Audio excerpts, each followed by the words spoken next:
pleasure is all mine. I saw the kind of little bit of a write up for you, and I was really intrigued and interested in it, man.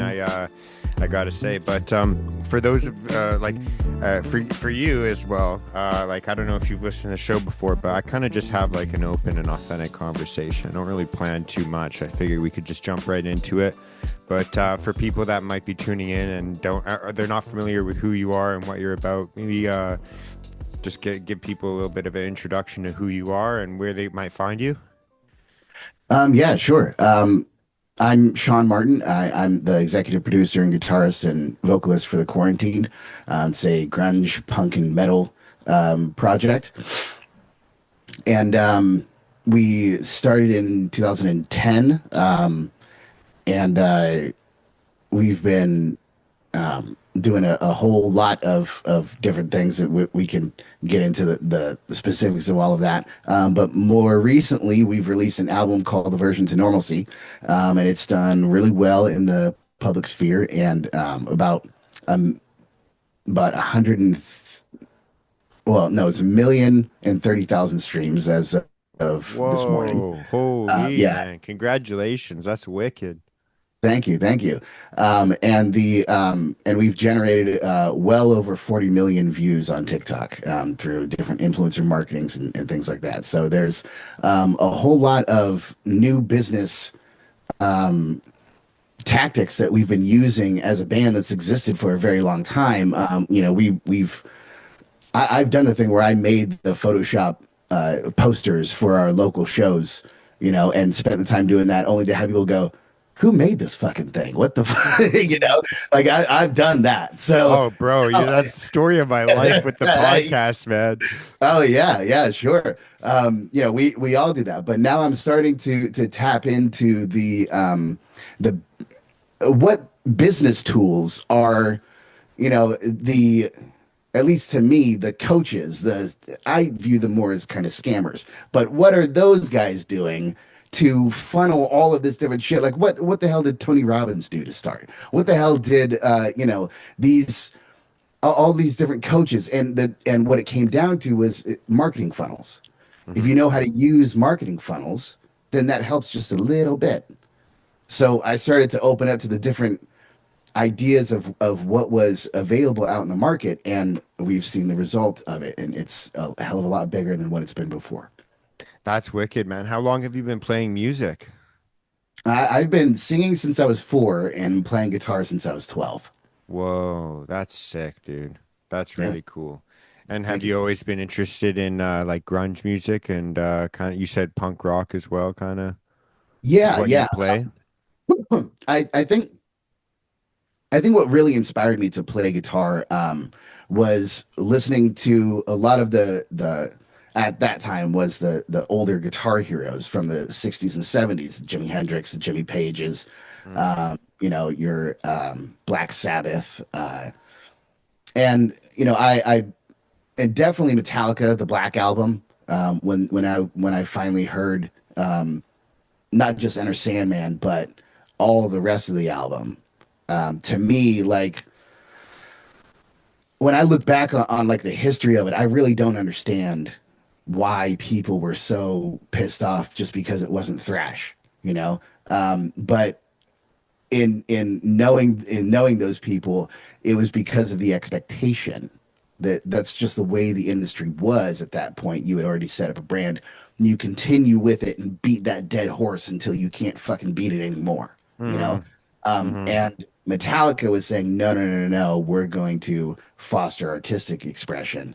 And I think that, that album in particular, uh, the Black Album, is one of their best achievements because they decided to mix the melodic aspect with uh, the heavy drums and the deep guitars that get you right in your plums, Mm-hmm. like that kind of shit. Oh And so I yeah. wanted to bring that kind of energy to a grunge mentality, and the grunge mentality is that uh, we need to be more critical of our world and ourselves, and we need to understand that it's not all that toxic positivity is a thing. Oh yeah. Yeah, That that at, absolutely, man. that at some point we have to stop thinking that looking through the rose-colored glasses, and we have to start realizing the mire that we are truly in. And that goes for a personal level. Sometimes you have to have a come to yourself moment of what the hell am I really doing with my life? Hmm. What the like I've got to be meant for more than this. This world seems like it's boring and stupid. It's can't just be me. So that begins a journey of self-exploration. And truly to me, that's what grunge is really about. It's about Hmm. recognizing the pain that you're in. It's about recognizing the mire, even if you put yourself there, but still being acknowledging of what the reality is. And guess what? That's the first part in solving any fucking problem. So Hmm. to me, grunge as a philosophy was uh, was very relevant and is still very relevant and will continue to be relevant because it's about defiance. It's about 100%. it's about standing up to something that is obviously stupid and unfair and putting yourself in between it and saying, I'm not going to take this shit anymore. And even if I have to change everything around me, then I'll do it. And that's kind of the basis of where the quarantined really comes into. It's much more on a philosophical level, and we're using the genres as emotional expression. So I'm going to start mixing genres just fucking because, and Dude. it's going to be about artistic and emotional expression in context. And so once we start connecting those things for people, I think people will start to realize how these things are very similar. They're all the same branches on a tree. Hmm. Dude, you definitely, I feel like just like from that initial that initial I don't know what to call it. I would maybe call it monologue, but dude, I can tell you got the brain of an artist, man. I definitely can. And I couldn't relate more to everything you said. Like literally everything to a T. I remember I don't even remember maybe how old I was. Well, I guess I can remember the year really easily because I remember playing. I had a game on the game Nintendo GameCube called NHL Hits 2008, and Mhm. it was like yeah, an NHL game, a hockey game. I'm Canadian up here in BC, so Oh and yeah. so I'm playing this game and the song comes on. Enter Sandman is on the soundtrack. And it's the Mm. first time I've ever fucking heard anything like it, dude. And when when they read that little like prayer from the Bible and the drums come in and just Yeah. boom, boom, boom. And dude, I remembered thinking in my head, I'm like, I didn't even know music could sound like this. Like this is fucking crazy, dude. And Yeah. everything you name, dude. Like that was I was obsessed. I'm 30 now. So 2008 I would have been like yeah, like 12 years old. I would have found this stuff and like Iron Maiden and all like Guns N' Roses was my favorite. Slash was my favorite, dude. I wanted to dude, the Les Paul was just like so iconic. I was so interested. You make me wish I kept playing guitar, dude. I stopped playing years and years ago, but dude, Yeah. just thinking about that, even especially the grunge, it all I'm a big grunge fan. Chris Cornell's my favorite singer, so I'm really into all that kind of stuff. Yeah. And I relate to exactly what you said a lot. And the music industry is a weird one, man, because I'm a tinfoil hat conspiracy theorist. So like I definitely look into the things where, I think that maybe three-letter government organizations are propping up certain artists and maybe getting certain genres out there in the music industry to influence people to be basically degenerates and to for lack of a better term, but I do think there is the kind of diamond in the roughs, and again aligned with conspiracy theories, there's a lot of those diamond in the roughs get silenced, in my opinion. That's my personal opinion, not yours, right? Like I think a lot of these guys that do stick up for these causes or fight the man. They stand up to that kind of system, the authoritarianism that people pretend isn't happening here. You it I think those people get silenced, and I honestly, it does honestly. sometimes they're pretty good at covering it up. I think that that's kind of what, like with the Michael Jackson thing, personally, that's my belief. I think they're pretty good at covering it up. I think they're pretty good at making people, hate the artist. They paint them with like the worst colors you possibly can paint somebody. And it's so taboo that, but, I don't know. What you think of all that, but I definitely think that I'm so drawn to grunge and kind of that rock and roll, and I always have been since I was a kid because of what you're saying. Like, there's this idea of like kind of noticing, you know, I was told the world was going to be fair and safe and this and that, and I've realized there's people out there that are bullies. There's people out there that are succubuses that'll just kind of like that drain your energy, and there's dark forces out there, and we have to there's always a kind of like yeah, I can't remember. There was there's the Rise Against. I was a big fan of Rise Against in high school, and they have that one song. They have the power, but we have the numbers. That in essence is like exactly what I feel like kind of the rock uh mentality is like, dude, we're so like out I don't know what you'd call it, overpowered, but like there's so many more of us. Right. Yeah. With that, I would definitely agree. Um, I've I think that in sticking up for the idea that humanity is supposed to be free and independent Hmm. is really where it all comes from. And for me, I'm not so much one for boogeymen. I'm very much for the Scooby Doo. I'm going to unmask them and find out exactly who they Oh are. yeah. Because in my experience in the military, that's kind of the same lines of what a lot of things I had to do. I had to investigate interpreters who were leaking information. I had to do other kinds of human intelligence gathering to figure out who's lying to me, you Hmm. know? And in that case, who was lying to the U.S. Army. Hmm. So I've,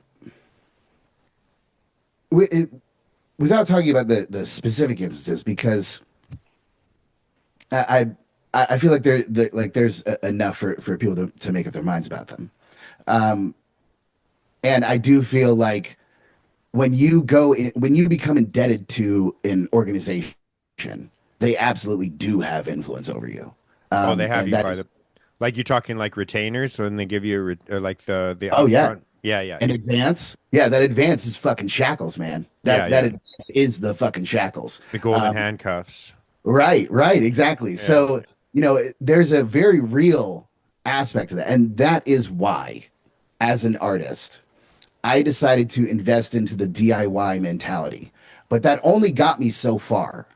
There is definitely strength and power in finding subject matter experts who aren't subject to the major labels and the major industries and have been out of them, but maybe have information from them, but aren't operating in the sense of we need to tell you what to do, but instead saying you already know what to do. We're going to help facilitate your message to get it out there. And that right there is the basis of the independent music market.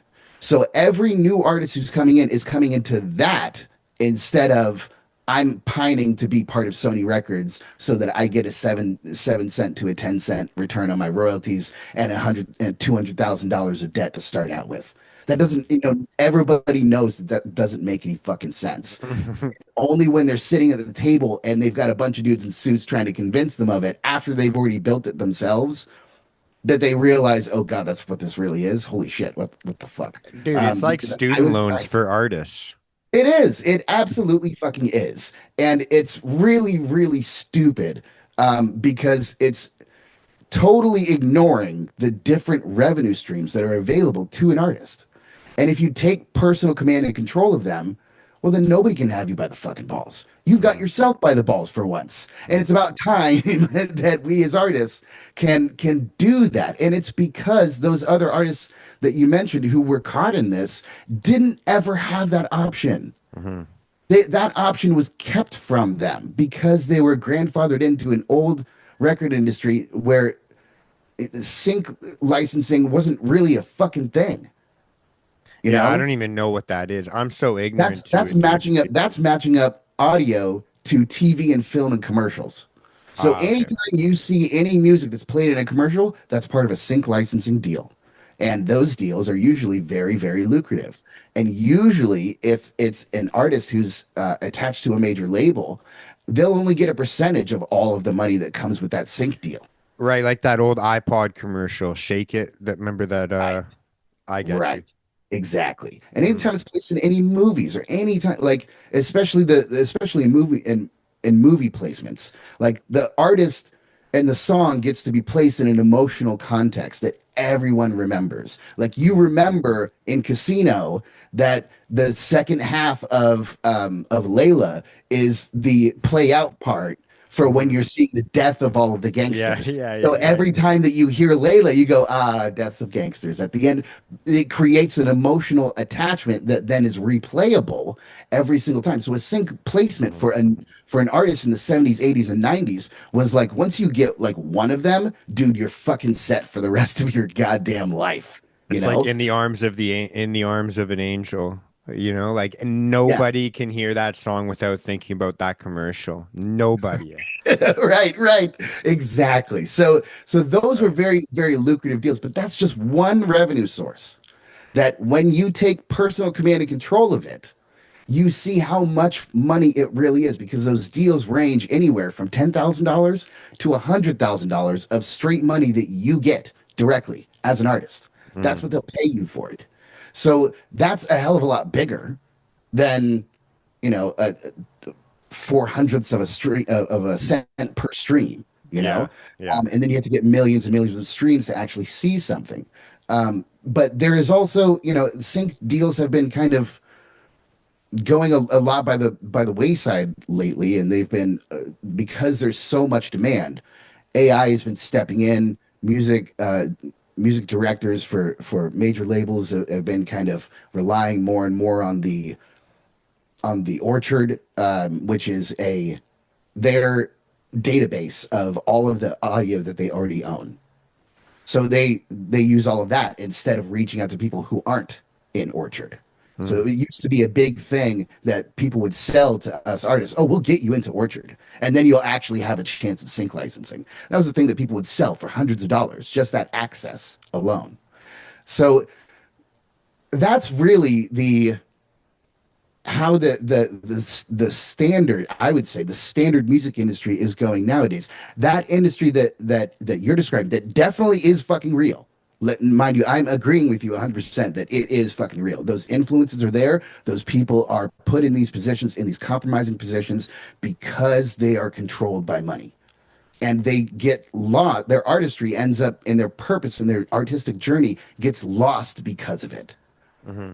But now we have a way to sort of personally control and democratize your own music business when you do it from the start. If you don't give over control to everybody at the very beginning and start to learn how these mechanisms work so that you can pull the levers of your own music career, well, then you fucking won. Hmm. Yeah, and especially even just like I don't know, like even like the types of music nowadays. Like it is really interesting. Like you said, like it is. And I'm not even sure really like the way that it works 100% with artists.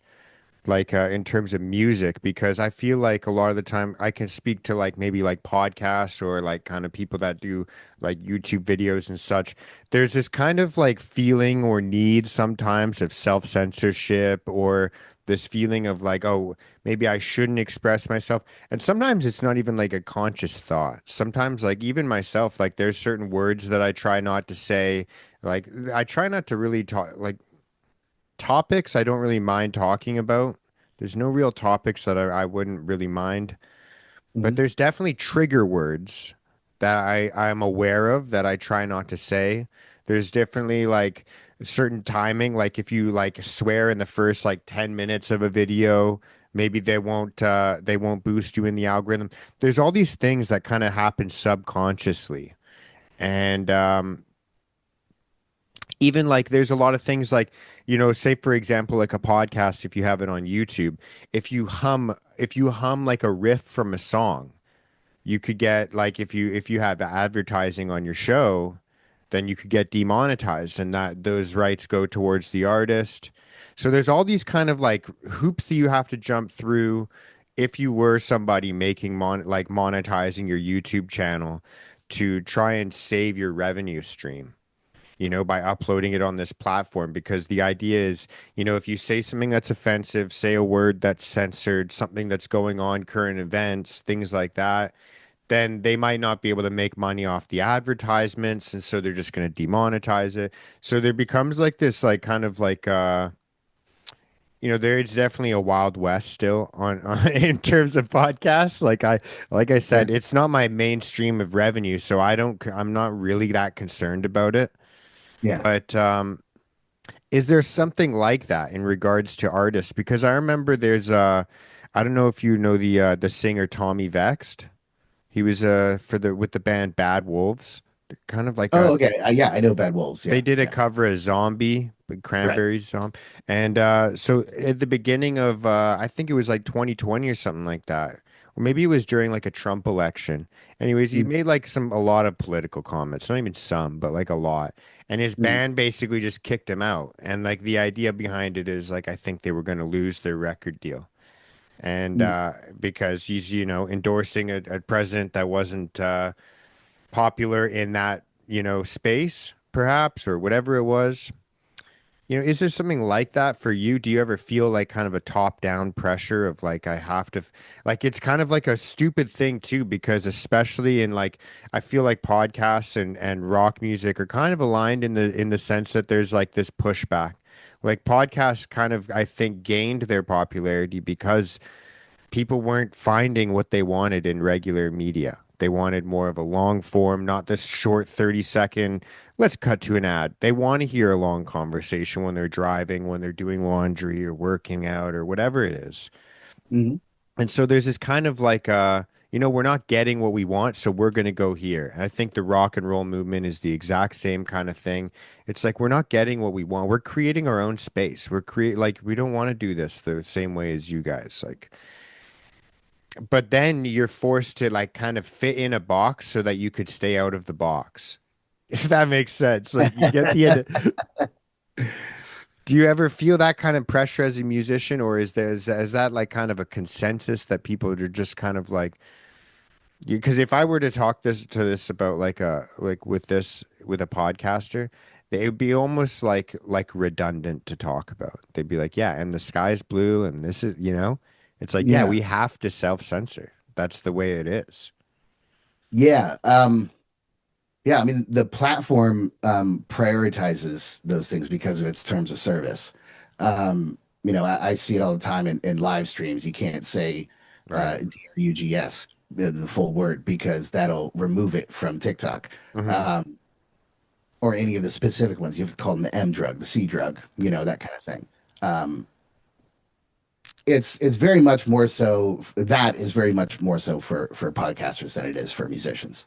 Um, I mean, we can Good. still say anything that we want in the songs and release them, and Spotify isn't going to tell us, "Hey, you can't say that." Unless you're yay. Maybe you could there's a couple things you can't Well, say. yeah, yeah. I mean, there's okay. There's some things you can't. There's not a lot of things you can't say. There's a lot of things you shouldn't fucking say. Yeah, there's about And four things you like can't say. yeah, like standing up for Nazis. Yeah, you need to get fucked up. You need to Yeah. get really fucked up real fast. And if I ever meet Kanye, I hope that I can have a conversation with him about it and not just punch him in his face, but I punch Nazis in the face. That's what the fuck I do. So it's going to be a difficult conversation, but I doubt that's ever going to fucking happen. But regardless, the point is that our as musicians, there's not a some overwhelming thing that is telling you to create this until you get into a groove, until you have an established audience, until you have that expectations are created. Once Mm. you have a set of expectations, then you either have to play to them or you have to do something different that will still entice someone but come in like coming in from a window instead of the door. If you're expecting someone's going to come through the door and they come through the window, hey, that's kind of fun and nice, and then you go back to coming back in through the door. That's kind of the artistic way that you can do it. But nowadays, you can define the audience for whatever you create. So it's important for artists to realize that when you're at the independent level and you don't have an expectation, that is where true freedom is, because you can then create and then bring the audience to you. You can go out and use social media to find exactly the people who are into the exact fucking thing that you are doing if you can define it. If you can put it into a phrase or into a word, you can find an audience for that. And that is fucking crazy. That's the Hmm. newest thing that has been happening to our society. I mean, I can find the fucking street that my fans live on. Hmm. That's nuts. Like, I shouldn't have that ability. I shouldn't have that ability to find exactly where people live who are fans of mine. That's kind of fucked up. But that's exactly how detailed these um, these social media advertisements, and that's how powerful they really are. When you find the right way to use them, and it's a long fucking learning curve. And god damn it, I hate Meta Ad Manager. It is the fucking worst. I want to smack Mark Zuckerberg so goddamn bad just for that application alone. Like everything else we can deal with. But Ads Manager, dude, what the fuck is the matter with you? It's so non-intuitive and so ass backwards. But these are the kind of things that I can't spend months and months learning how to use Ad Manager. I need it to operate now. So that means I have to delegate out to someone and pay someone who's able to do it. And I have to find the right person to do it. And when I do that, then shit starts working. So then I do that on the multiple different revenue streams. And now I have a concentric team that is centered around me. So it becomes an artist centric business model where everyone else is creating money for me. That's how it's supposed to work. Hmm.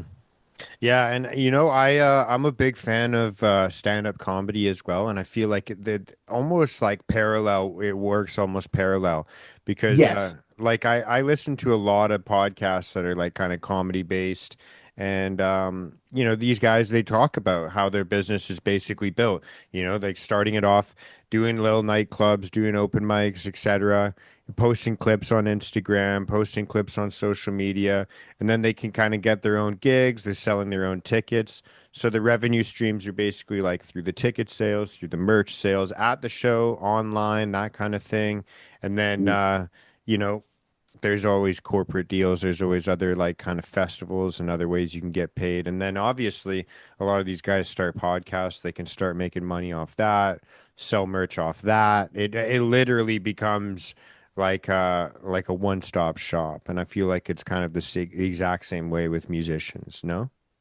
Yeah, yeah, a lot of a lot of that is exactly the same, and a lot of the artist centric idea, I got it from comedians because I lived in Los Angeles, and they're like, dude, it's super easy. Why aren't you musicians fucking making money? We got like $1,000 a show, man. Like, the fuck's the matter with you? And this is a stupid show at the Laugh Factory, and I started performing there for like 2 months, and now I'm headlining 3 or 4 months later. Like, what the fuck's the matter with you guys? And we're like, that's not how this shit works for us at all, dude. They're Yeah. paying, they want us to pay in order to play. And they're like, what? That's ew, like that. So once I started to realize that you have to train people how to treat you Hmm. in the same way that, you have to, it's just about setting boundaries. And eventually you foster the situations that you want to be a part of because they're all lucrative. And if they aren't around you, then you have to use extra methods to find the ones that fit and then go there. Hmm. And this is just a random question for you. I'm just like kind of connecting dots in my head. Were you playing in bands before your military service, or was this something you kind of started exploring after?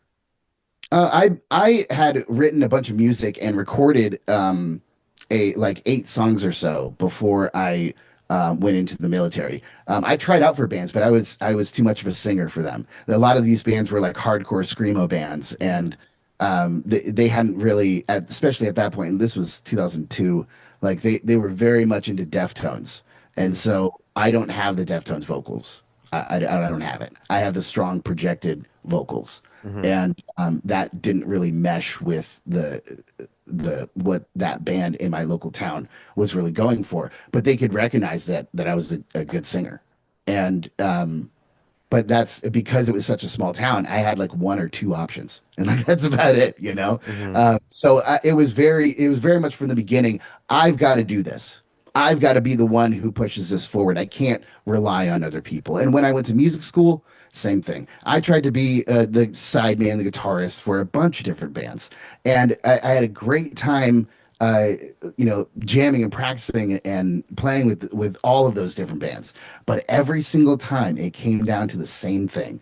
Somebody makes some stupid, terrible decision and it affects everybody, and the whole thing just goes, poof, and they don't realize that that one decision is what's going to make the entire thing go, poof, and it does. Hmm. And so, you were you did your service. How long were you in the military, if you don't mind me asking? Yeah, yeah. I was in for 2 years and 11 months, a relatively short time, and definitely shorter than the contract I had signed. But there are reasons for that. Yeah, yeah. And we don't have to get into that if you don't, or we can if you like. It's up to you. Sure. Yeah, I'm an open book. I just wanted to give you the preface of it. Yeah, no worries. I'm just trying to follow the timeline of I'm more interested in kind of just like connecting dots. My brain kind of works that way, but Sure. that's that's cool, man. So what do you feel like is kind of different, or you like what's working well with the quarantine that wasn't working before? That you kind of like had these experiences? Is it kind of just having a little bit more of autonomy? Is it more that kind of thing, or Um, it's more knowledge and application. just experience? Well, taking command and control of things, Mm, you know. So there is an aspect of this that I can't really talk about, but um, I uh, in hiring people to do things, sometimes they give you good results, sometimes they give you bad results, sometimes they take all your shit. yeah. So um, there is a story that I can't really tell right now about aversion to normalcy, and how people were getting in the way of it. So I had to learn how to start taking more command and control than what I was doing before. I realized that I had to expand my knowledge of how to make the revenue streams truly autonomous and authoritative from me, so that the information goes down in one direction, and it's the information that helps everything else where it's coming from. Hmm. For example, music videos are not necessarily the only way in which you can reach a big audience. Sometimes shorts is the way you can reach a big audience faster and faster. So Hmm. what really is the point for a band to invest in a bunch of music videos when you're trying to devolve them into shorts anyway? So really what you really need is a videographer who can shoot very short segments of video at high quality and then share those. Hmm. So there's been some adjusting in the planning of things to make the business side more autonomous and starting to run on its own, because I've got now a massive backlog of content. So I've got to figure out how to leverage that. And it's a very unique position to be in, because a lot of times people are wondering how, what am I going to make? Do I really need to film my every meal that I have? Is like, is that like, what do I need to do to get my music across to people? And that's like the biggest question. Sometimes it's the dumbest innocuous shit. An artist's mind is too fucking high above for this shit. You're thinking too hard. Sometimes you just need to put an image, and this is what we've done. We just need to put an image of dudes riding a motorcycle down a lonely highway and put your music to that. And that creates a vibe, a scene, emotional imagery that they attach to the song, and that makes them go, yeah, I like that. And then that sends them to Spotify, and now they're listening. That's what I just described is what we're running on meta ads.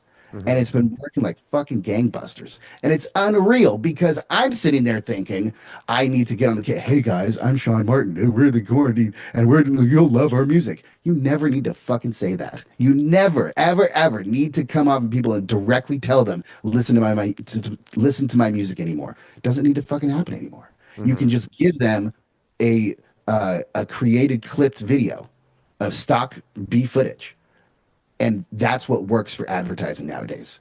So it's very, very important for people to realize that this industry is really made for people with ideas. All the infrastructure is created for the smaller person to get ahead. But you have to be clear on what the idea and concept and um, and and feelings that you're pushing out. And when you're conscious of that, and everything else will start to line up. So you start to become into an emotional business, and then it forms into a monetary business. Mm-hmm. Whereas before, the process we're talking about, you start from a monetary point. You start thinking, how am I going to make money from this? And then you find the emotional things to then latch onto, and then you get seen as a grifter.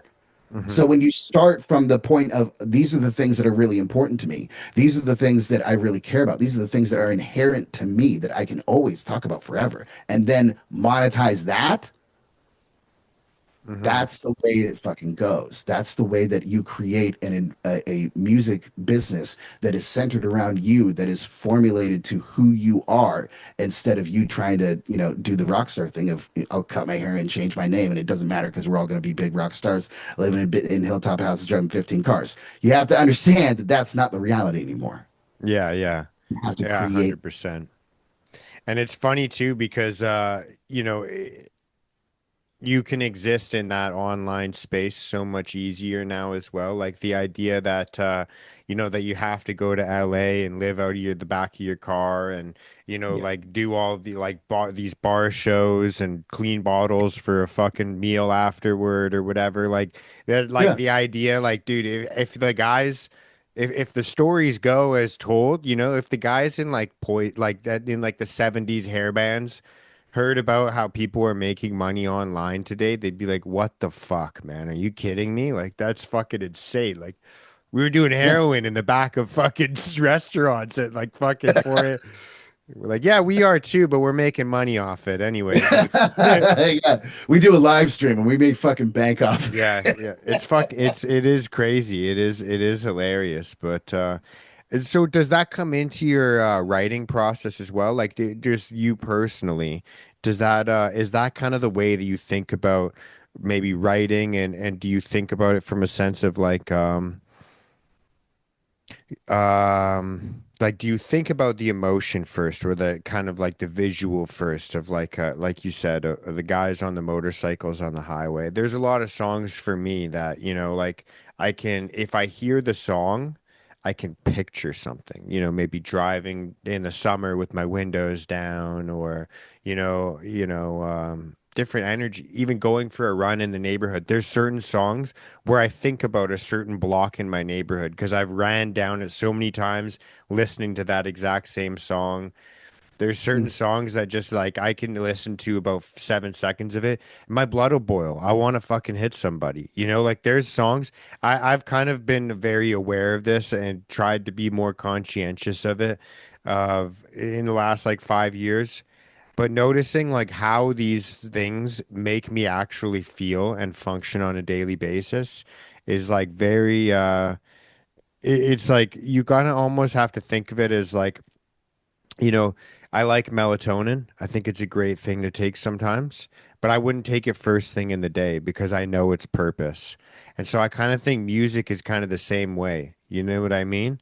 Like there's certain things where I think we're supposed to use it to fuel certain things for at certain times.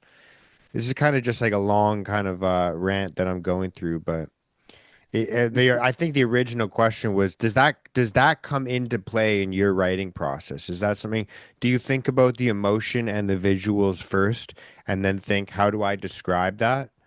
Does that make sense? Yeah. And I think I think I want to say no, that it doesn't go like that. But it might.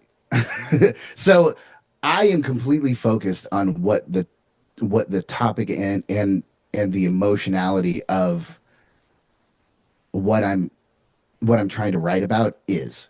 Hmm. I don't think about anything having to do with the business. Then I guess yes, it is. It is completely about the emotionality, and I'm very focused on making writing it so that I feel when I read it that I have some kind of reaction to it, that it makes me get up and think or do something, or Hmm. is revelatory, or is representing of a lesson of some kind. Um, if I'm able to describe a kind of ethical um, situation, kind of like an Aesop fable. If I can create a song that's kind of like an Aesop fable, then I fucking Hmm. won. And to me, that's what Nemesis Friend of Mine is. It's going through an entire process in order to discover how do you overcome absolute rage when it's completely deserved. Hmm. How do you get through? Do you end up is it just the end? You're going to end up killing him? Is it, or can you rise above the negativity and break the cycle to Hmm. become better and stronger than the anger that created you? So that is a to me that's an everyday problem for a man. For men nowadays, that's fucking like the same. It's talking about the sky is blue. You're like that's every day. But when we can fully describe that situation, then everybody else can understand it. Hmm. Then everybody can start to realize, oh, and we can start to add an element of we can help ourselves out of this. Hmm. We don't just have to sit there and rely on everyone else to tell us when we're too angry. We can become aware of it, like you're going through the process of it as well. So when we do that, we grow, and when we do that, we make the lives of us and everyone else around us better. So you're like, yeah, the idea for me is to capture the emotionality, worry about the business shit later, worry about connecting it to the audience later. If I've done my job, then the marketing job is already done as soon as they hear it. All Yeah. they need to do is listen once and they go, I got it. Yeah, there is something that's just so vindicating about a song that just like describes how you feel in a way that you've never been able to use like the words for before, or Right. like it's one of the ones that it's just been hitting so hard recently for obvious reasons, current events. But like War Pigs by Sabbath is one I've literally been listening to like on a daily basis recently because of like just like I said, obvious current events, but it's Right. it is one of those things where you hear it and you're like, this is exactly it, dude. This is exactly what's happening. This is exactly, and book like books, comic books, like anything like that. They hit the exact same way where you see like these supervillains that are super exaggerated, and then you when you bring it down to brass tacks, it's like, oh no, these are actually like this is how the world operates. Like this is like a funny way to explain it. Because if Yeah. it wasn't funny, then we would just be sad. Like Yeah. that's basically where like it's and I feel like it's kind of the exact same way with music because yeah, there's like the War Pigs version where you're kind of like I said, that song, dude, that can make my blood boil. That will do that. And it honestly helps me not make bad decisions sometimes because I'm like, I fucking hate these people. And every bad decision I make in my life empowers them and hurts me. So, like, fuck this. Then there's Right. other ones where like Fortunate Son, where that actually like it's the exact same message essentially. Hmm. Like send your kids. It's not me. I'm not the fortunate son, Yeah. and that one doesn't make me mad, even though it's the exact same message. It's the exact same, and again, maybe I'm talking about what I was talking about earlier, but there's just something behind music where it's so vindicating to hear those messages and have them be like prominent voices like that. And Hmm. it puts it into perspective of like, oh yeah, there is a justification for this. And maybe like again, maybe I have to find a responsible way to channel it, but there is a justification for this energy in the world. Right. Yeah. Yeah, music can definitely do that. Music bridges that gap. And yeah, I mean, totally, I completely agree. Yeah, it, it is something that's just so crazy. Again, War Pigs is one of those things where I can visualize it where I've seen it in movies. I can I love that song so much, man. It's been one that I've been listening to a lot. And Yeah. do you have a song like that recently that you've been playing a lot that's keeping you going right now? What's going on in your playlist? Know your enemy, Rage Against the Machine. Oh yeah. Nice, man. B the E, the F, the I, the A, the N, the C, the E. Mind of a revolutionary. So clear the lane. Yeah, dude. The There, land of the chains. That dude. shit is fucking real, man. Like it's like Zach De La Roca tapped into a knowledge and understanding of the inner workings of a system that everybody didn't understand.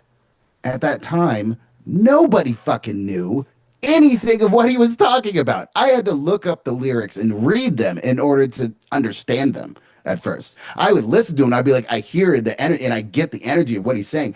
But what he's saying, I have no fucking idea. And I think a lot of people felt like that about Rage. It's only until they started to read it did they understand its true depth. And then once the shit started to really unfold in the open public space, where they started to realize, oh my God, everyone is fucking corrupt. That this entire system is truly screwed up in ways that we can't even start. And it's not even because of anything we did, it's what they did behind our backs. Hmm. And when you start to come to that, I mean, that's an open ended rage bucket that is bottomless. And this is exactly how empires fall. This is exactly how people get riled up and do stupid shit for no good fucking reason. But it's when they know and understand that they can focus their rage into a positive solution for everyone. That's when you truly break through. And that's what Rage Against the Machine was actually going after. Not just be mad, but be focused. Hmm. Take your anger and do something. Anger is a gift. That's the fucking beautiful shit about it. And that shit stays with me all the time. All Hmm. the time. Because I see it almost every single day. I see the same shit that Rage Against the Machine was talking about reflected in my daily life. Oh yeah, 100%, dude. I couldn't agree more with that.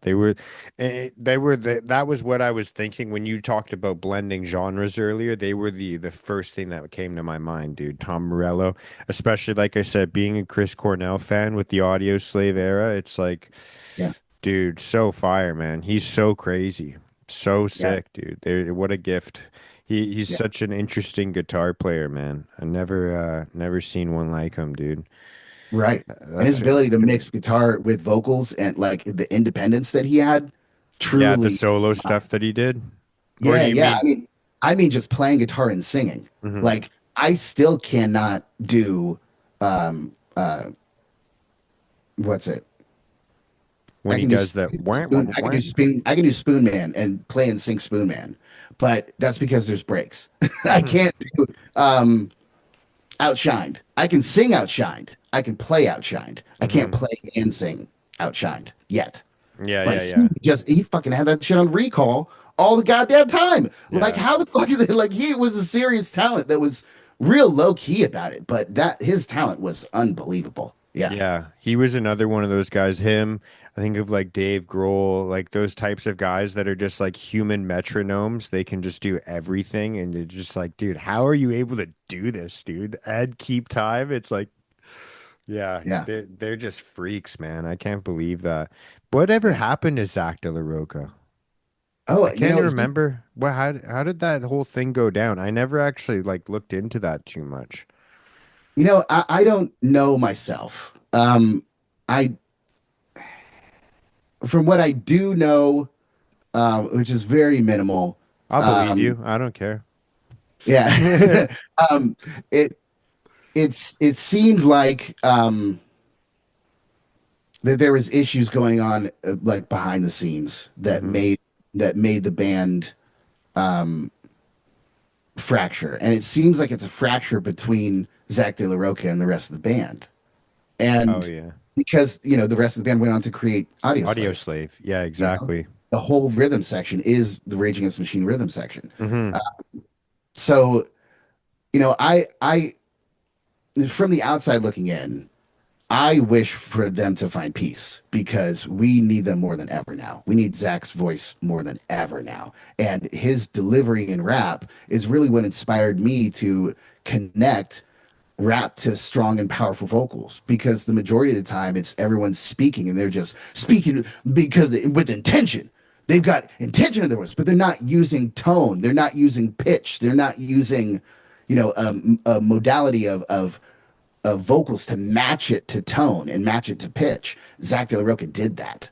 Hmm. He took rock songs and put his screaming vocals where it still sounds like he's talking with authority, but it's actually in pitch. So Hmm.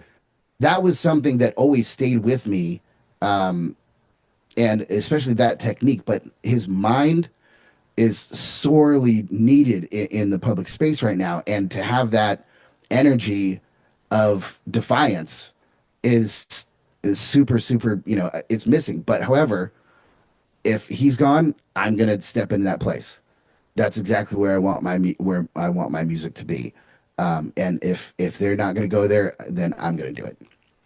Yeah, that's cool as hell, man. I definitely love that feeling of like if not them then me. That's it is something so cool too. That Rage Against the Machine, that literally all those songs are I could like I couldn't relate to them more right now. I am like the biggest again kind of conspiracy theorist tinfoil hatter, and if you're and I think that you kind of get to the same place with your whether where you're looking at like why is it that there's this company run by a fucking multimillionaire PayPal mafia guy that somehow can spy on everything we do, and oh, it's named after the all-seeing eye from Lord of the Rings, Palantiri. Why the fuck, like what is going on, dude? There's no way that's real life. And then like, yeah, that's the craziest thing ever, dude. And all of these things are going on while, like, most people are literally just like, I'm just trying to pay my fucking electrical bill.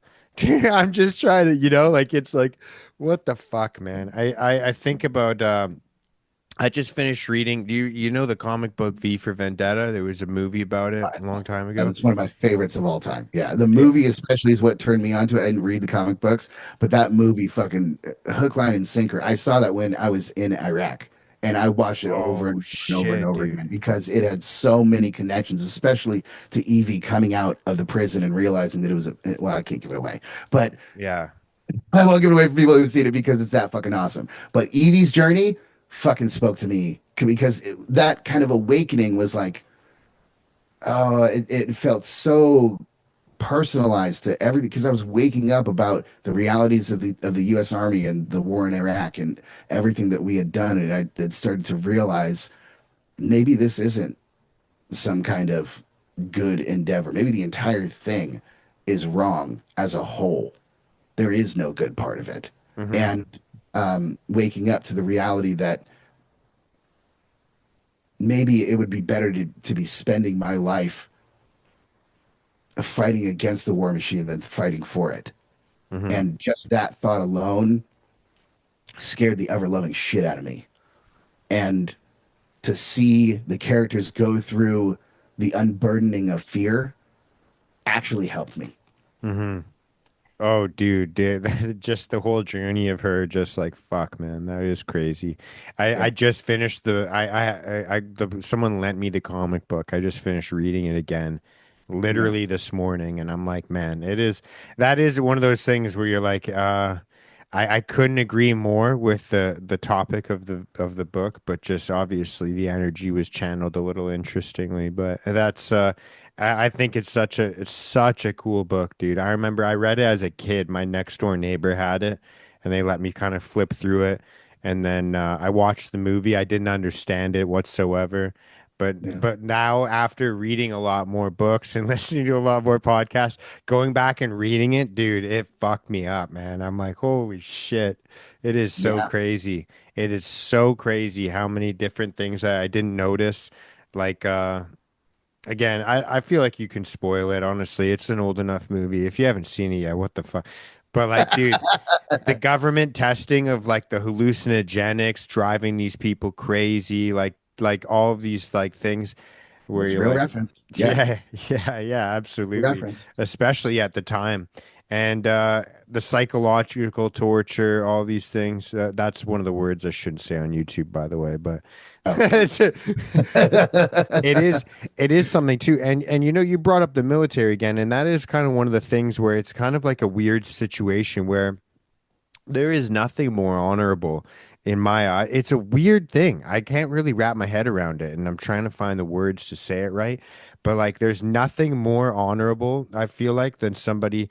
You know, I've had a guy on here from the Air Force recently. His name's Anthony Dyer, and he talks about having this mentality of like, send me. You know, if there's a job that has to be done, send me. And there's a Bible verse that he quotes when he talks about it.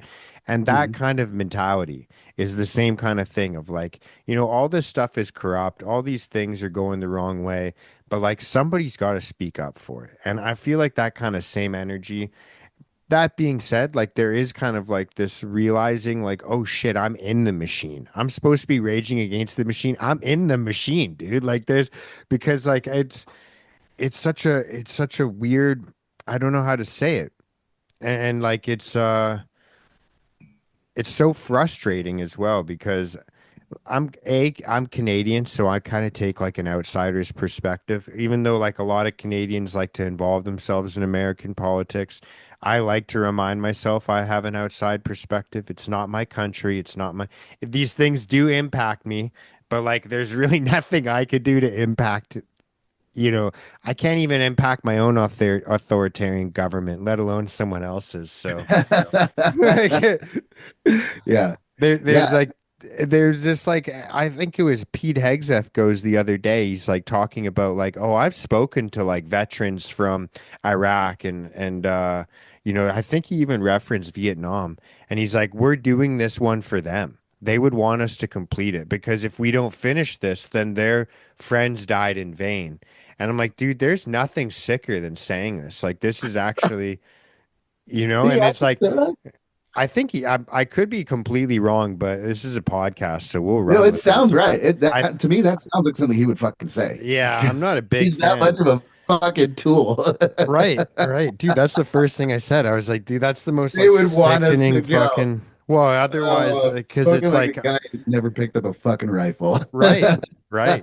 Or even just been punched. Like, I think if you've been, Yeah, like, you know what I mean? Like, it's like, dude, if you've been a little bit uh, hurt, like, yeah, for fucking real. it's it is something that I feel like he would say, but like the idea behind it, he's like, you know, like if we don't do this now, then all the guys that we lost, you know, it'll be in vain. It'll be like there for nothing. It's like this like complete, you know, like sunken cost fallacy of thinking like Thank the, you. and Yeah. it's if you were talking about money, I'd be like you're crazy. But when you're talking about innocent people's lives, it's like okay, you're demonic. Like It's that's not yeah. even. Yeah. You don't You're get the truly crazy psychotic. excuse Yeah. anymore. Yeah. I mean, for real, you very much hit the nail on the head, right? Right on. Because any self-respecting veteran, that's the conclusion that they would come to when they heard that. Not Yeah. a single, I can't think of a single fucking Vietnam veteran who came up to an Iraqi war veteran and was like, you know, I hope you guys stay there longer because my buddies died in Vietnam. The Yeah. fuck? Like that doesn't even track like logically. Like what the fuck is the matter with you? And so it's I it make I have to laugh because otherwise You have to. Yeah. I need to just literally beat him until he can't fucking talk anymore. Like Yeah. because he obviously demonstrated he doesn't deserve the right to talk. Like that's the mentality that I have about that. But Yeah. obviously, well, I'm going to go about it democratically, and I'm going to make sure that he's fucking impeached and removed and tried as a war crime and put into Leavenworth, and if not Leavenworth, the motherfucking Hague, because that's where he fucking belongs. Yeah, yeah, it is. Honestly, it's like I'm all about free will, man. If you feel like we need to do this war, like you said, grab a rifle and go, man. You want to go, Pete Hegseth, feel free, man. Yeah. Just don't march anyone else's kids into it. It's like No, that's the way. take Trump's kids, Yeah. take your Okay. kids, Yeah. Yeah. take every single cabinet member's kids over there. Mhm. Like you're a goddamn babysitter. Put some M16s in their hands and strap some C4 to yourselves and see how far you fucking get. Yeah. Sit on your helmet so you don't blow your dick off, buddy. That's right. That's right. That's Go and be. Don't just be the Secretary of War. Go be the real warrior, man. yeah. Go charge that. Go charge that breach. Is it Hegseth that Right has hand. like the Crusader tattoos or the weird Yeah. Yeah, he yeah. does. Those fucking Iron Crosses like a goddamn fucking Nazi moron. Like, what the fuck is the matter with him? I can't tell you how fucking pissed off, in case you haven't picked it up yet. Yeah, I'm yeah. super fucking pissed off at this guy just for his entire arrogant asshole mentality that he has brought to the military. He has disgraced my military. The military that I came up in, that followed the Constitution, that had the seven Army values as a principle, not just a oh whatever. Like Yeah. that, the mentality that he has about how to command and control his troops is so stupid and immature that every single fucking general I know who's worth their salt has said, what the fuck's the matter with this guy in some form or another. Hmm. And I think that Americans really need to understand and take that as more evidence that Hegseth doesn't know what the fuck he's doing than anything that he ever says or does. Hmm. You should already know this guy doesn't have the respect of anybody who works under him, and he has to fire people in order to get his dumbass ideas through. That should tell you everything you need to know about how incompetent he is. Yeah. It is interesting though. I do think kind of it is changing a little bit in terms of like the general population's consensus because well, I will say that the this is the first time I think because like every other war, there's always kind of like this campaign of justification beforehand. There's the 9/11 for Iraq. There's Right. there was a big movement I remember for with right before they did Muammar Gaddafi. There's like the ISIS thing of like the head choppings on video. Oh, guess what? We need to go to war again. There's always like these kinds of, and turns out the guys we were propping up to fight against the last regime, they started their own regime. We need to fight against them now. Like it's like, and Yeah. there's always like this kind of like a campaign of propaganda and justification for like the 12 months leading up to it. Like when did like I think Iraq was 2002, right? Or Yeah. 2003. Like No, there was like a we went good. in 2003, so there was a solid two Right, years. exactly. That's the point I was going to make. Like there was like a good 20-month campaign of like they hate us for our freedom. They did with people didn't even know like when 9/11 happened, they were like what the fuck? Why? Like Yeah. we had no idea. Like people had no idea. They're like Yeah. why? And then the answer was they hate us for our freedom.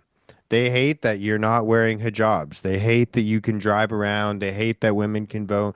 They hate that Hate you for people your can be. freedoms. Right. Yeah. They hate that shit. And it turns out they don't like the whole like regime change thing. That's what it really is. Like What they that's didn't like was he going in and interfering in their entire country and deposing their entire leader and bombing every single bit of infrastructure they had, civilian or military and otherwise, and killing hundreds of thousands of people just fucking because, and then hmm showing up like you're Superman. hmm That's what they didn't fucking like us about it. And then, not to mention, the previous 50 years of our entire foreign policy has been fuck that country unless they're a totalitarian regime that does exactly what we say. People don't real my actual mom went to Afghanistan in the 70s as a foreign exchange student. She never had to wear a hijab. hmm She went swimming in lakes. She went hanging like she wore the pretty much the exact same shit that she wore in America, but just in Afghanistan. She just had a shawl, you know? She had a couple of things because it was cold. Like that was it. There wasn't any of this stupid, crazy religious oppression that is completely ubiquitous throughout the entire region. That shit didn't exist in the 70s. So we need to understand that we America has had a the same kind of effect that we have been trying to do, the subterfuge, undermining elections, undermining different regimes. We've been doing it forever. Oh, like creating Since World War countries. II. Yeah, Remember since World War Panama? II. Right, exactly. In South America, like that was our fucking bread and butter. And we Yeah. do this across the world. And it's time that Americans understand that when other countries say you're imperialistic, they mean it because of that. And honestly, there is no proof to say that we're not imperialistic. We definitely fucking are. So Hmm. it's about time that we realize that if we're going to be an imperialistic power, we are not the beacon of freedom that we think we are. Because Yeah. imperialism and freedom don't go hand in hand, fucking ever. Yeah. Well, what I was gonna say is I do think that there's like the history of that. There's like but I think people are waking up to it now. I do think that I with do. social media, with all Yeah. these things, like I said, there wasn't really like the 12-month or 20-month campaign prior to this war. It was really like we're gonna strike, we're gonna try and negotiate, we're gonna strike during negotiations. And then we're going to have to justify it afterwards. And then they were running through all of their excuses. Oh, this is about regime change. It's not about regime change. This is about the nuclear weapons. Oh, we destroyed the nuclear weapons. Oh, they can get them again. Oh, now it's about ICBMs. Oh, they don't have them anymore. Oh, now it's about this. Now it's and then it's like, it's kind of like there was no they're just like flying off the seat of their pants, and people are literally just like starting to question now, like why are we doing it? Why is there for some reason always a justification that we have to use our tax dollars to kill innocent children across the world? Right. Because their fathers do something bad. And what happens when we kill, little children and families of people? Does that make them like us more or want to kill us more? Like why would that, like what would your response be if someone eradicated your entire neighborhood? Yeah. I've already met people exactly like that in Right. Iraq. Right. I've met them and I've been on the other side of their opposing force. And trust me, it ain't fucking pretty. They are way the fuck more motivated than you are. Yeah, yeah, I can 100%. fucking hate. And I have as they should personal be, right? experience. Yeah, and truly, um, this administration in their rollout of this war has been nothing but criminal. Mhm. Nothing. There is no side of this that is not criminal. Yeah, I mean, I'm of the perspective that every war since World War II is technically criminal because Congress didn't declare war. So that's my Right. perspective. I think all of it's evil. I'm not. And again, I have nothing but reverence for the men and women that actually do sign themselves up voluntarily. Because if you're under the impression that you're giving your life for your country, there is nothing more honorable than that. I'm saying the people at the top that spin the propaganda are all evil criminals. They shouldn't, like, you name it, dude. You name a president, I'll show you a guy that I think should go to jail. That's the way I think, dude. It doesn't Yeah. matter the color, the political party, because no matter who's in power, you could have a Democrat or a Republican. Some reason there's got to be bombs dropping in the Middle East. I can't figure that one out. You Yeah. know? Why is that Yeah. the only thing, the only two things we can agree with? Maybe three things. You can't go to Antarctica except for a little spot. We have to drop bombs on the Middle East, and you have to lose a little bit of privacy. Those three things, every single one of them can agree with. You guys can fight about abortion all you like. You can fight about vaccines all you like. You can fight about this right and that right. But those three things, you got to give us money to bomb other countries. You got to lose your privacy, and you can't go to Antarctica except for a little spot. I fear you are right. Yeah. I fear you are onto something right there. Yes. Um, yeah, I mean that's definitely what it seems like. And, I would agree with you in that generally speaking, all of these extraneous wars of the 20th century past World War II were entirely unnecessary and the consent was manufactured. Hmm. Um, and because of that, they are criminal. In this case, they've taken it to a step further.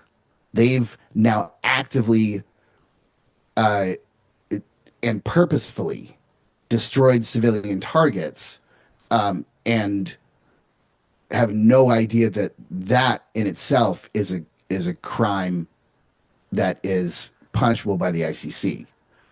They don't also realize that the double tapping in Hmm. with missiles in the ocean, um, Can you deter. explain what that double tapping is? Because I hear that a lot and I Oh, understand. oh, yes, I'll be happy to. Yes. Okay. So this is a very important thing for people to understand. When you engage anybody with a military, with military force, you attack them until they give up. You allow Oh, for them right, to wave the white flag and say, I give up. You don't go in there and shoot them regardless. If they don't have a weapon, when you show up on the objective and they're like this, and if you shoot them, you're going to fucking prison, no questions asked. And your entire right. unit will rat you the fuck out and send you there themselves. They will And that, pack your knickknacks very lovingly and make sure that they reach you in Leavenworth. They will do that. right. Trust me, that's how that fucking goes. So when a it is a it is a written example in the Geneva Conventions that when a ship is destroyed and the survivors of the ship are in the water and they are unable to, and they're hanging on to something and are loose in the water, you are required to offer them aid. You are required to pick them up out of the water, put them on your ship, take them back to your country, and deliver them back to their home country for prosecution or as part of a POW exchange. I was gonna You say are because that's not under any circumstances when you find them in that compromised position to fucking kill them. You are mm, not ever, ever, ever allowed to do that. And so Hegseth did that 196 times. oh man, That's that's why he yeah, yeah. deserves to be in the fucking Hague. That's why he's a fucking war criminal. That's why if I ever see that dude in some kind of alley at 5 o'clock in the morning, I'm going to fuck him up because that's what war criminals deserve. That's what those psychosis, that's what the psychotic aspect of war brings to people, and it deserves to not be allowed space in our regular society. It deserves to be separated. It deserves to be put aside because that kind of psychosis has no place in a psychotic thing like war. Yeah. It's already psychotic enough. We have rules to this shit. And if you don't abide by them, you don't get to play no more. That's how it fucking goes. It is the funniest thing. I will say it is the weirdest thing to try and explain. If you were to sit down like a 10-year-old Yeah, no, it and makes no. you're like explaining to them, hey, so here's the thing. We actually condone going overseas and killing people, but there's rules to this shit. Okay? Right. It's like Look, we're gonna look, the truth is that uh, we had to set up those rules because of the Nazis, yeah. because they would go in and just annihilate everybody. And at some point, we had to say, if you're in a military campaign, the civilians don't have any fucking idea about what the military campaign is. So Mhm. they're not your targets. You can't just kill innocent people. That's not what war is supposed to be. Let's take this back 150 years to well, 100 years or so to the Civil War. Did you know that every single one of those battlefields was pre-decided ahead of time? No, They I all didn't. got together at some point and said, we're going to use this field and we're all going to meet. And they would Right. sit there with their drinks in their uniforms. I happen to know there's a place in just outside of Gettysburg Mhm. called the Dobbin House, where it's famous because it's been there pre-Civil War, like pre-Revolutionary War. Multiple generals sat in there from opposing sides of the British and the American in the South, and the North and the South, sat in there and discussed where they were going to fight multiple different times. Mhm. That's how war used to be done because it was made to avoid civilian casualties. If you're in the uniform, then you're asking to be shot because that's what we're stepping up to do. If you're not in uniform, you don't belong here and we're not going to harm you. That was the entire mentality. That's how it used to be.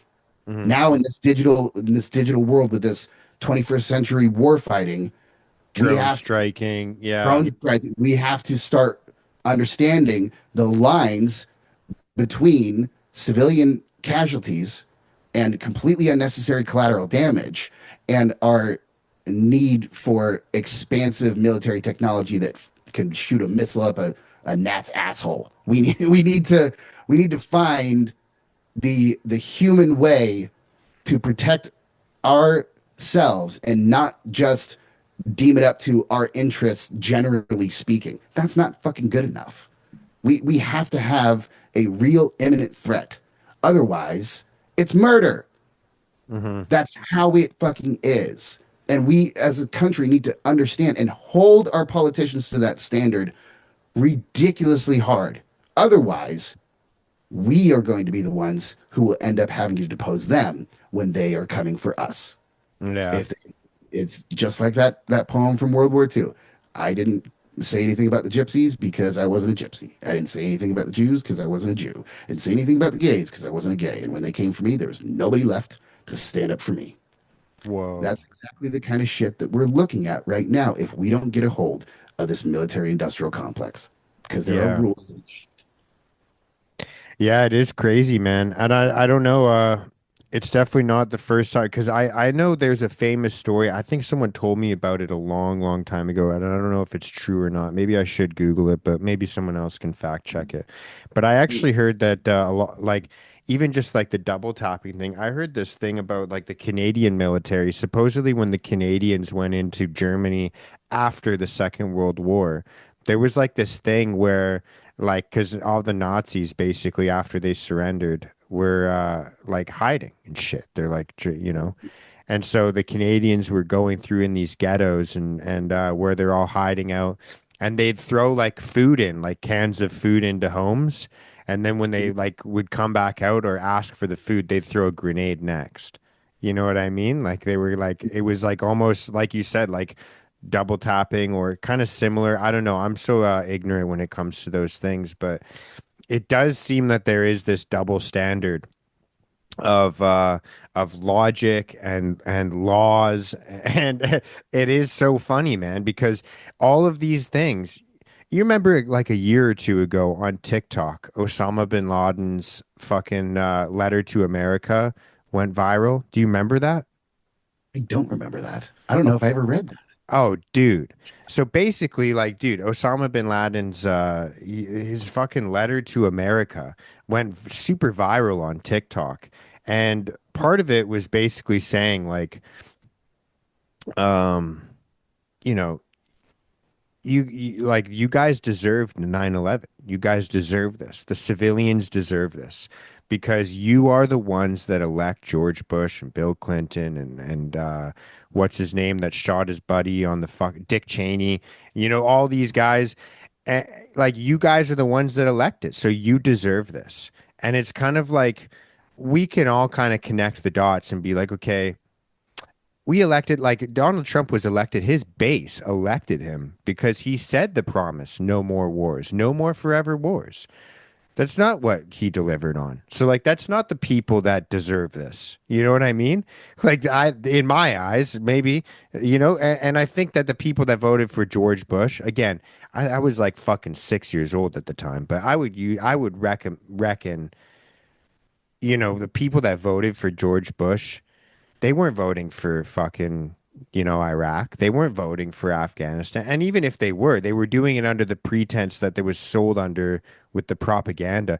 I don't think that they deserve it. I don't think that the fucking people in Iran deserve to die because their fucking leader is corrupt or not corrupt or you propped up by Americans or not propped up by Americans. I don't think that any of that has any like, what the fuck are we talking about? And that's the same thing that's going on in my eyes with like Lebanon.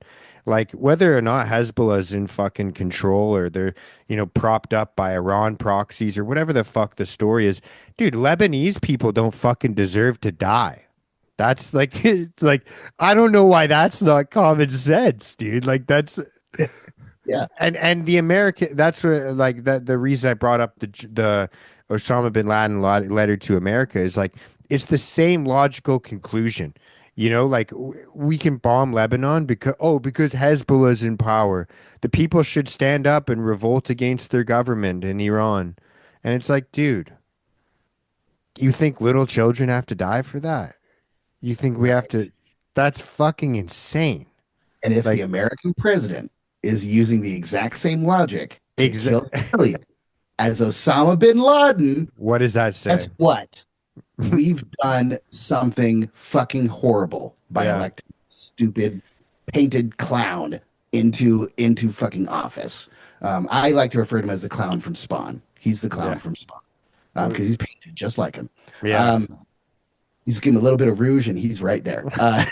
So yeah, man, like that is fucking absolutely ridiculous that that we would, as a society, decide that ideology is a reason why we can kill civilians. Hmm. That makes no fucking sense whatsoever, and should not ever be part of the process of deciding who to go to war with. Um, it also shouldn't.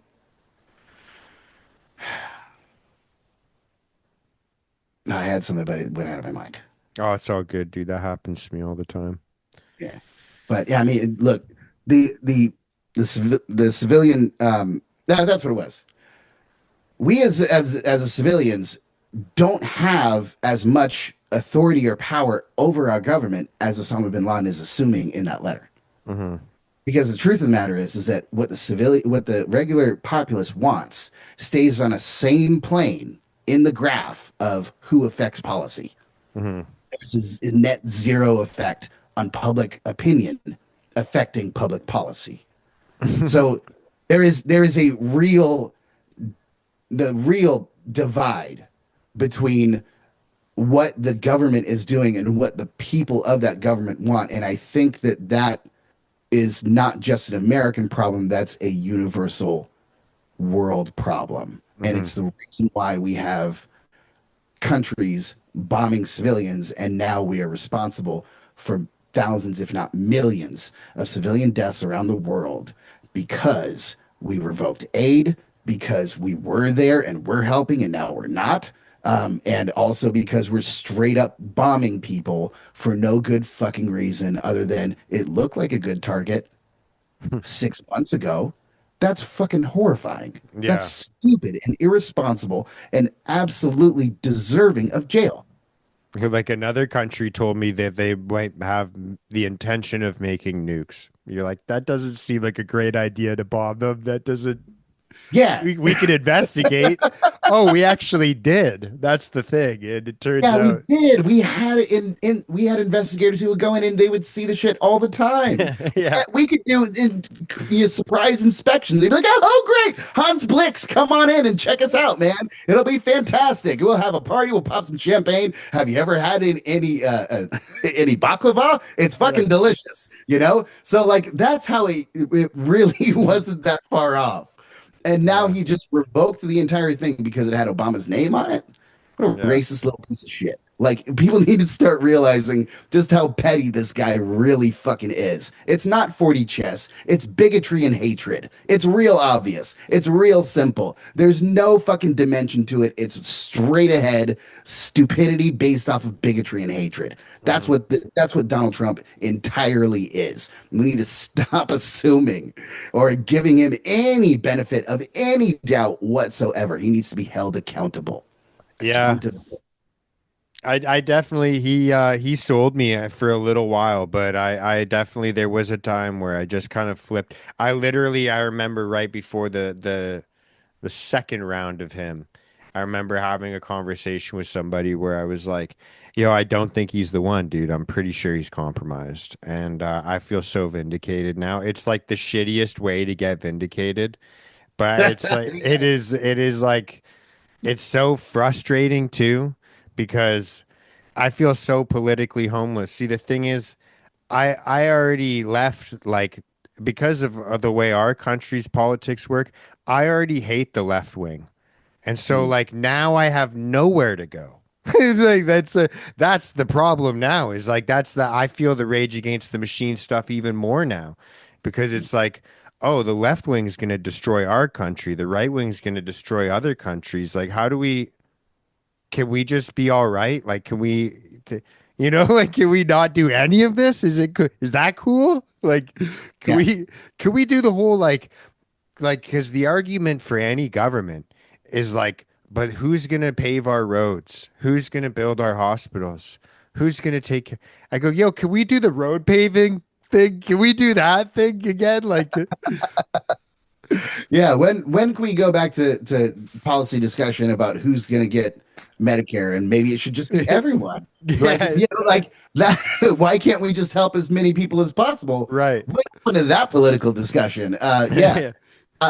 I feel you on that. And for a good long time, I felt exactly the same way. I didn't know where I really belonged on the left. I would show up at different left organizations. I showed up to a Green Party thing in Los Angeles and eventually got ousted out of it because I told them there are Republicans who are still environmentalists who could belong in the Green Party. And if you Mhm. create a coalition of people who aren't necessarily on the left, but still agree that the environment needs to be stood up for and that we need to have national parks, we need to have clean water and clean air, and that those regulations are absolutely necessary to stop the stem of corrupt corporations going after profit over all of our lives. If we can get Republicans to agree on that, guess what, guys? We fucking win. And they said, get out. Mhm. Didn't make any fucking sense to me. But the truth of the matter was is that they just weren't ready for what I was putting at them. They were still thinking tribally. Mhm. And the biggest problem in America right now is propaganda against tribes. We Mhm. have this ridiculous ideas about all of the different ideologies because they've all been drugged through the mud in some form or another. However, there is an actual guilty party here. The Republican, the right wing, has fostered in fascism. The left didn't do that. The left didn't bring in fascism. The left didn't run around and create a Department of War and start bombing people fucking irregularly all the fucking time. No, we had an establishment of status quo that wasn't great for fucking everybody. It wasn't the end all be all, but at least it was a let's try to get along with our neighbors mentality. Let's try to have allies. The UN is a good thing. That was the basic side of the standard left. Now we have an even further left that is been really railed against a lot because and made into some kind of fucking boogeyman. But the truth of the matter is that the far left is really the progressive humanists who are saying the exact same thing that you're saying is what the fuck ever happened to us trying to take care of what we have already? Why Mhm. can't we support fund our veteran our VA? Why can't we fund the social programs like food stamps that keep people alive? Mhm. That's what government should be doing is for the benefit of all of its people, taking care of the general welfare, right? That's part of the preamble to our Constitution. So to me, that's the only positioning that the left has anymore is just let's try to remember what the hell we were actually existing for as a country. And oddly enough, that was the conservative position 20 years ago. Yeah, no, I 100% agree. It's so funny because I would have been a liberal. We call them liberals. You guys call them Democrats, but that's just what the party's called here. I would have been a liberal, 20 years ago when the Yeah. liberals were against censorship, when they were pro free speech, when they were, Right. doing all those things. Now it's completely flip-flop. For some reason, the right wing is pro free speech. They were the ones putting the explicit fucking adult content on rap albums in the fucking 90s. Wasn't that what was going on? I'm pretty sure it was what's her name? Someone's fucking wife. I can't remember whose wife it Oh, was that had that campaign for. Reagan, Nancy Reagan. Yes, Yeah. exactly. Okay, Yeah. so maybe not. Okay, but the, That was still, pardon me? that was still conservative. Reagan was a conservative president. Yeah, yeah, yeah. I was gonna say maybe the parties don't align, but the values do kind of do, right? Like it's kind of there's this kind of it does feel like the dichotomy, I think, is the way that you'd express the word you use to express that. But it's like it's completely like the poles have flipped, like the magnetic fucking shift is flipped, and that's Yeah. why, like, dude, I fucking hate them all. Like I said, it doesn't matter who it is, whether it's Obama, whether it's I'm sure that if you were trying to plan a wedding in Libya, you weren't a huge fan of fucking Obama. You know what I mean? Like it's like there, no matter who it is, for some reason, your privacy's got to go, dude. Take your shoes off at the airport. Fucking, and give us your tax dollars. We got to buy bombs because there's Libyans that are out there having weddings and we got to drone strike them, And if it's like, if Trump's the president, oh, guess what? Lebanon wasn't in the ceasefire. We're just going to keep going, dude. Like, regardless of who it is, oh, we got to go to do a war in Korea. Why? Like what? That's the one that people don't even really talk about anymore, right? Like it's like, why do we have to go to war in Korea? What's this all about? Like, it doesn't matter who it is. It doesn't matter. We get like so caught up. That's the thing I've been trying to find, and that's the funny thing about. And I'm guilty of exactly what I'm about to say as well. But that's the thing about Canadians that frustrates me a lot is they're going, oh, this fucking Dorito of a president is blah blah blah blah blah. It's like, yo, guess what? The left wing has been in power since I was in fucking high school in Canada, and literally, it's just gotten worse. Inflation goes up, unemployment goes up. For some reason, we're sending all of our money to go fucking kill people in other countries. You know, Mhm. immigration goes up, and you can say that's a good thing or a bad thing. The workforce, it's a tax on our system because we pay for everybody's everything. So if you allow people to come in, you can't. The way I try and explain it to people is you can either give all your citizens things and then limit the amount of people that can come in, or you can give them nothing and have an unlimited amount of flow of people coming in. But you can't give everybody everything. That doesn't make sense. It just doesn't make sense. I understand the emotional need and want to, but realistically, like if I'm a dad, I'm not yet, but if I'm a dad and I have a wife and kids and family, and I'm giving all of my money and food to next door neighbors, I think at some point my kids and wife would go, "Does dad really love us?" And that's kind of the way I feel like it's like if we're just consistently giving all of our money, all of our like literally our life force to other people, like at some point do we go, hey, does this government really care about us or love us? Like, does this really, they seem like there's this like kind of sympathetic, oh, we have to help these people. We have to help these people. It's like, what about us, dude?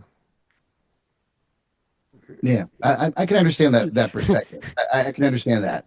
Um, I would say this that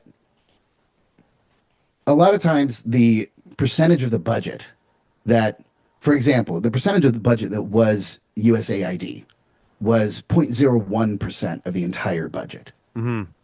So all of that help that we were spreading out to the entire world and keeping millions of people alive with life-saving AIDS medication and food in war-torn areas where you had people going in where warlords would be taking over an entire African nation, and we go in and deliver food to those things under their nose. Hmm. So we would attach with special forces to go in and deliver food and then get the fuck out of there. Yeah, That yeah, was I part get of the US. that.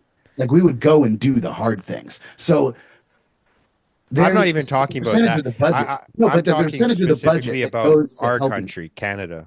right? Yeah, in Canada, I can't really say much about the proprietary budgets, but I can say that I know that there is one through line between America and Canada in this, and that is that the subsidies that we, both of our collective countries, give to corporations above what we give to our people is in the exponential level. So if you want to look about where the money is fucking going, it's going to those goddamn corporations who don't fucking need it, Hmm. but are doing it simply so they'll stay in the country and provide jobs. And our government has prioritized those jobs over people's lives. Right. Yeah. So You're not that's going a to get through arguments line. out of me for that. Yeah, that's really the through line through all of it is that the government isn't looking to help individuals. It's being lobbied by multinational corporations who have an army of lawyers for every single representative in the entire system, both yours and mine. Hmm. So when you have that, we don't have any fucking advocates for the regular ass people. Exactly. Where is our proprietary budget for the shit that we need? Yeah. And that's really the question that you're asking. But the question needs to be turned towards those corporations who are literally taking millions of dollars just to make sure that you have food on the shelves, just to make sure that even you get the brand new fucking fidget spinners right as they come out because our shipping costs are going to go through the fucking roof and like all of that shit gets subsidized.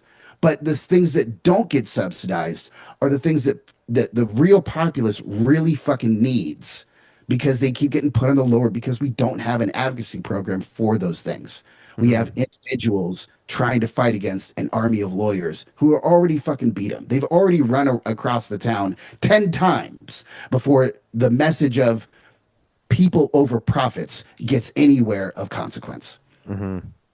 Yeah, it's crazy, dude. You're not going to get arguments from me. Like I said, we, we like, again, it's such an interesting, it's such a different kind of, like feeling and situation because, just the way that our government works and the way that our media works, it's so funny, dude. If I were to like actually like I don't know how much like you've ever looked into it, but like I was telling a couple guys last week that are from the North Carolina area, and they were saying I was explaining to them like, dude, we don't have like a CNN versus Fox thing here. We have like one source of news, and it's brought to you by the Canadian Broadcasting Company. It is the literal government propaganda machine, and we have just acclimated to that. Like that's where you get your news. It's Mm, that, or you go completely pirate radio, and like you're just on. Like there's two types of people. There's people that listen to government, and there's people that listen to podcasts. Like, and there's really no in between. And like yeah. it's literally that's it.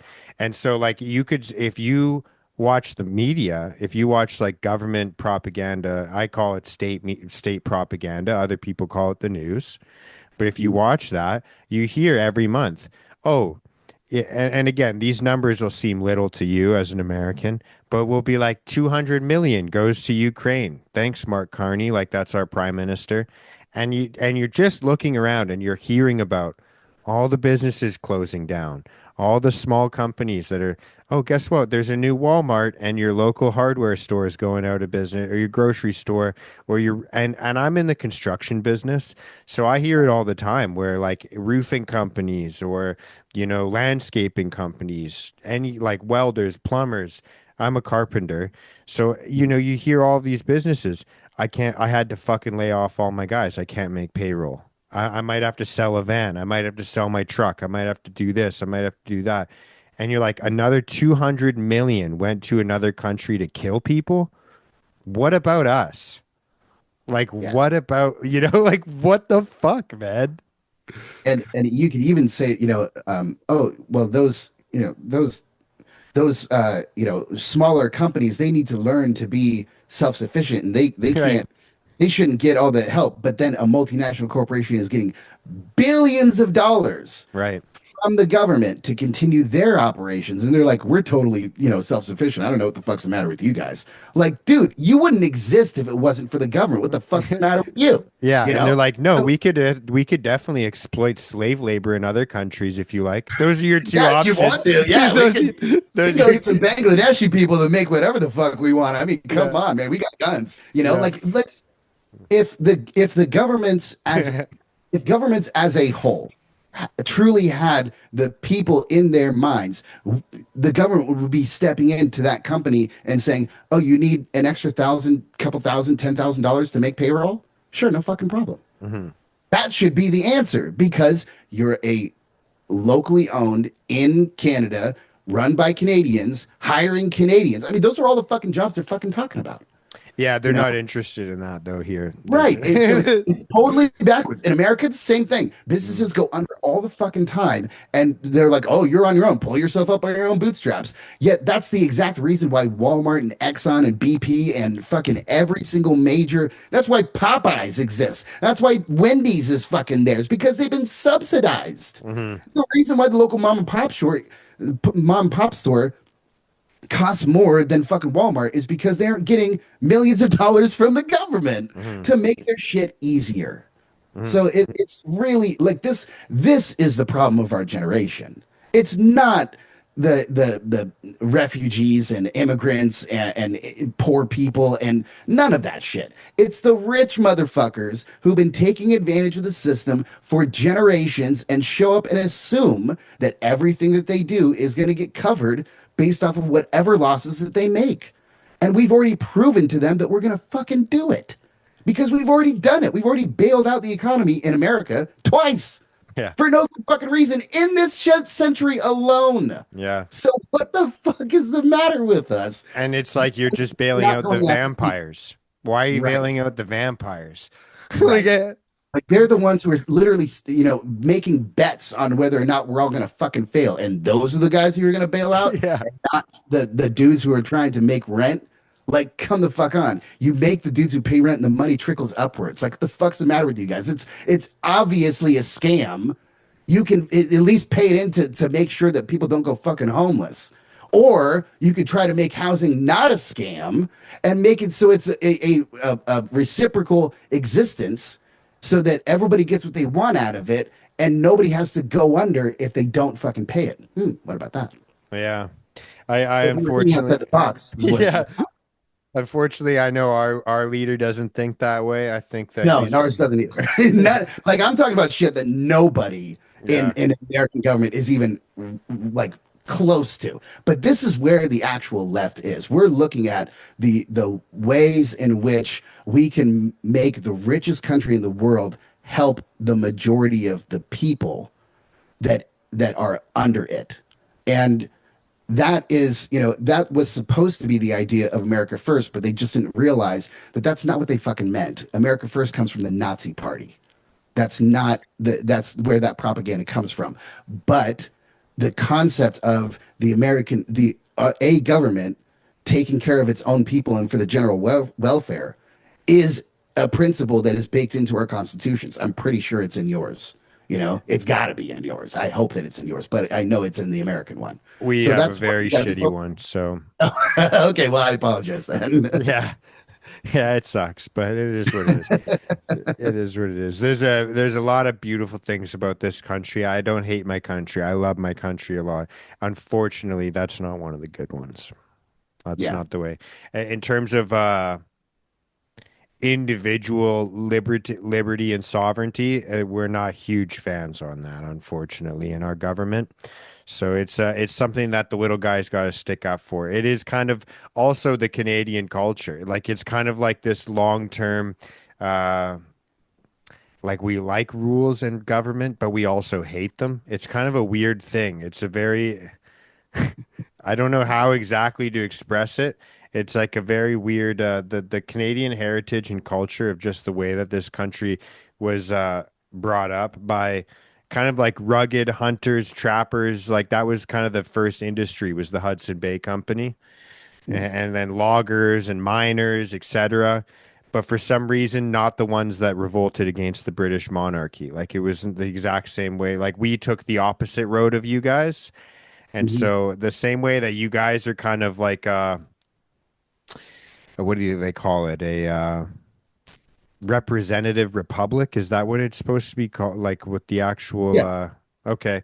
So we are just kind of like still LARPing that we belong to like a European, like kind of like so we still follow like the British Parliament is the same way that our parliament is run. We still have all of those type of, like they meet up in a House of Parliament or a House of Commons, and they're two sword lengths away from each other, the one side and then the opposition side, and they have these massive debates, and like it's kind of like a weird role playing thing. Like it's an interesting kind of fucking, so like we have like kind of like the reverence for these kinds of things, these rules, but like Mhm. it's also mixed in with this kind of like also like a communal, like a very communal, it's a lot more socialist that way, like kind of a more communal.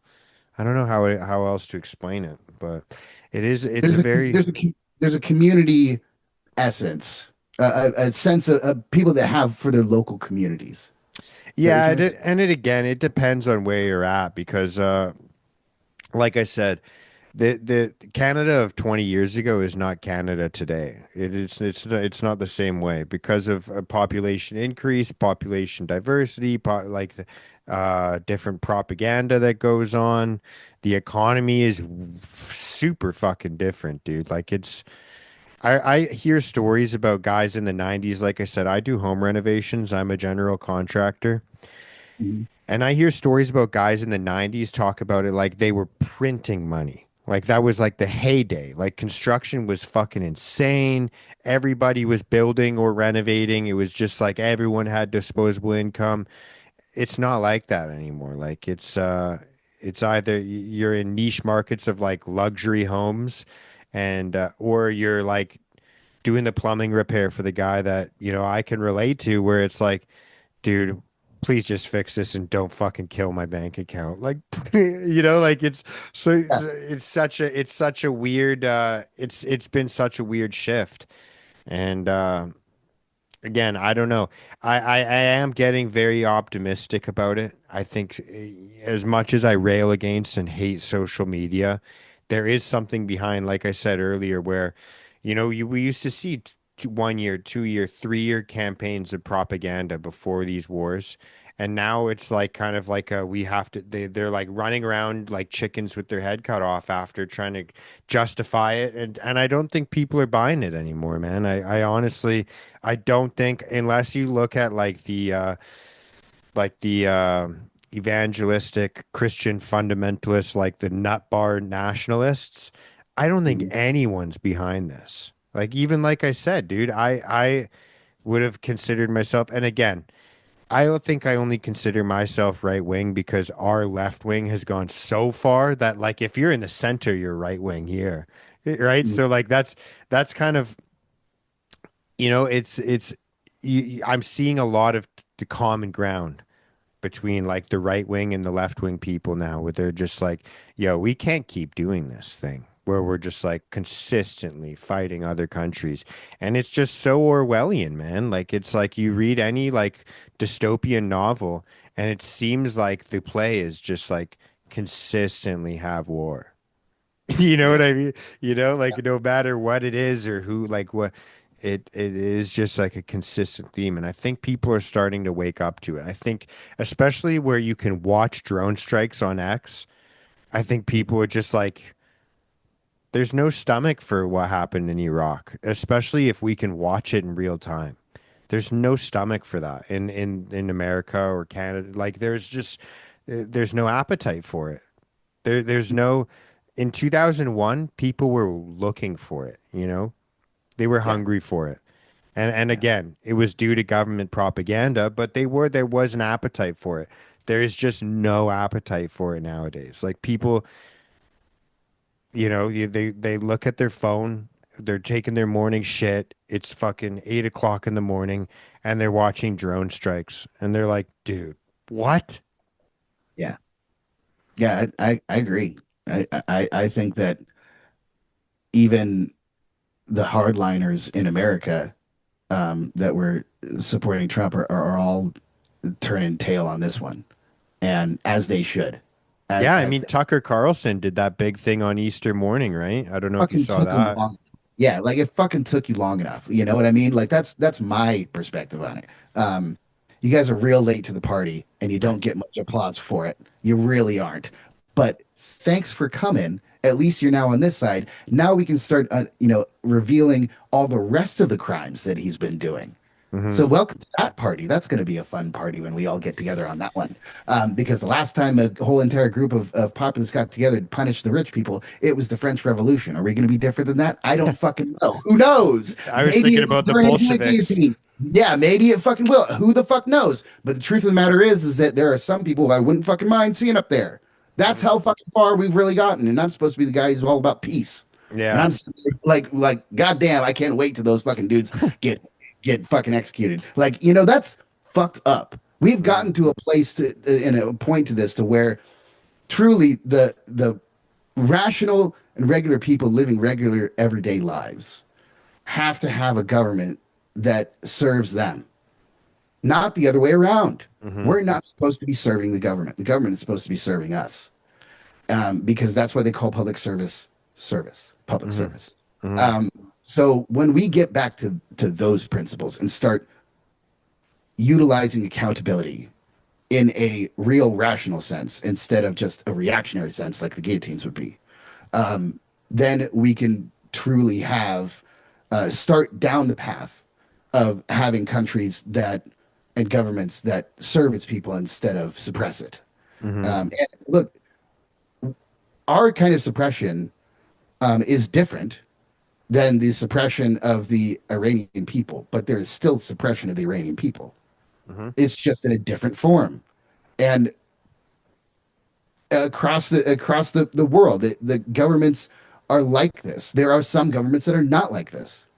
There are some governments that really do use the GDP and the revenues that they have to benefit their people more so than other corporations. Germany is especially a good example of this. And if anyone's a good history buff, the fact that we're using Germany as the good example for it's taking care of its own people is fucking should be fucking wild to anybody who's over 80 years old, you know? Hmm. But the truth of the matter is that that's what we're looking at right now. And we have to start realizing that personal responsibility for what our individual responsibility is to our that we can still provide a service to our government without joining the government. Hmm. We can still be of service to our country without joining the military. Hmm. And sometimes those, when your mentality is based on service, and that's your first and foremost thought, sometimes you'll be getting a hell of a lot further than if you're just thinking about yourself. Hmm. Oh yeah, that's the biggest thing that I've been thinking about recently is especially like even with like the and this is going to be like a weird take, but especially with like the modern day, like kind of like this idea of like self-development or mental health and all these things, like the times I've been most depressed and most anxious in my life are the times when I'm sitting there just thinking about myself. I'm thinking about, oh, I wish this didn't happen. I wish I didn't say this thing. I wish this fucking thing.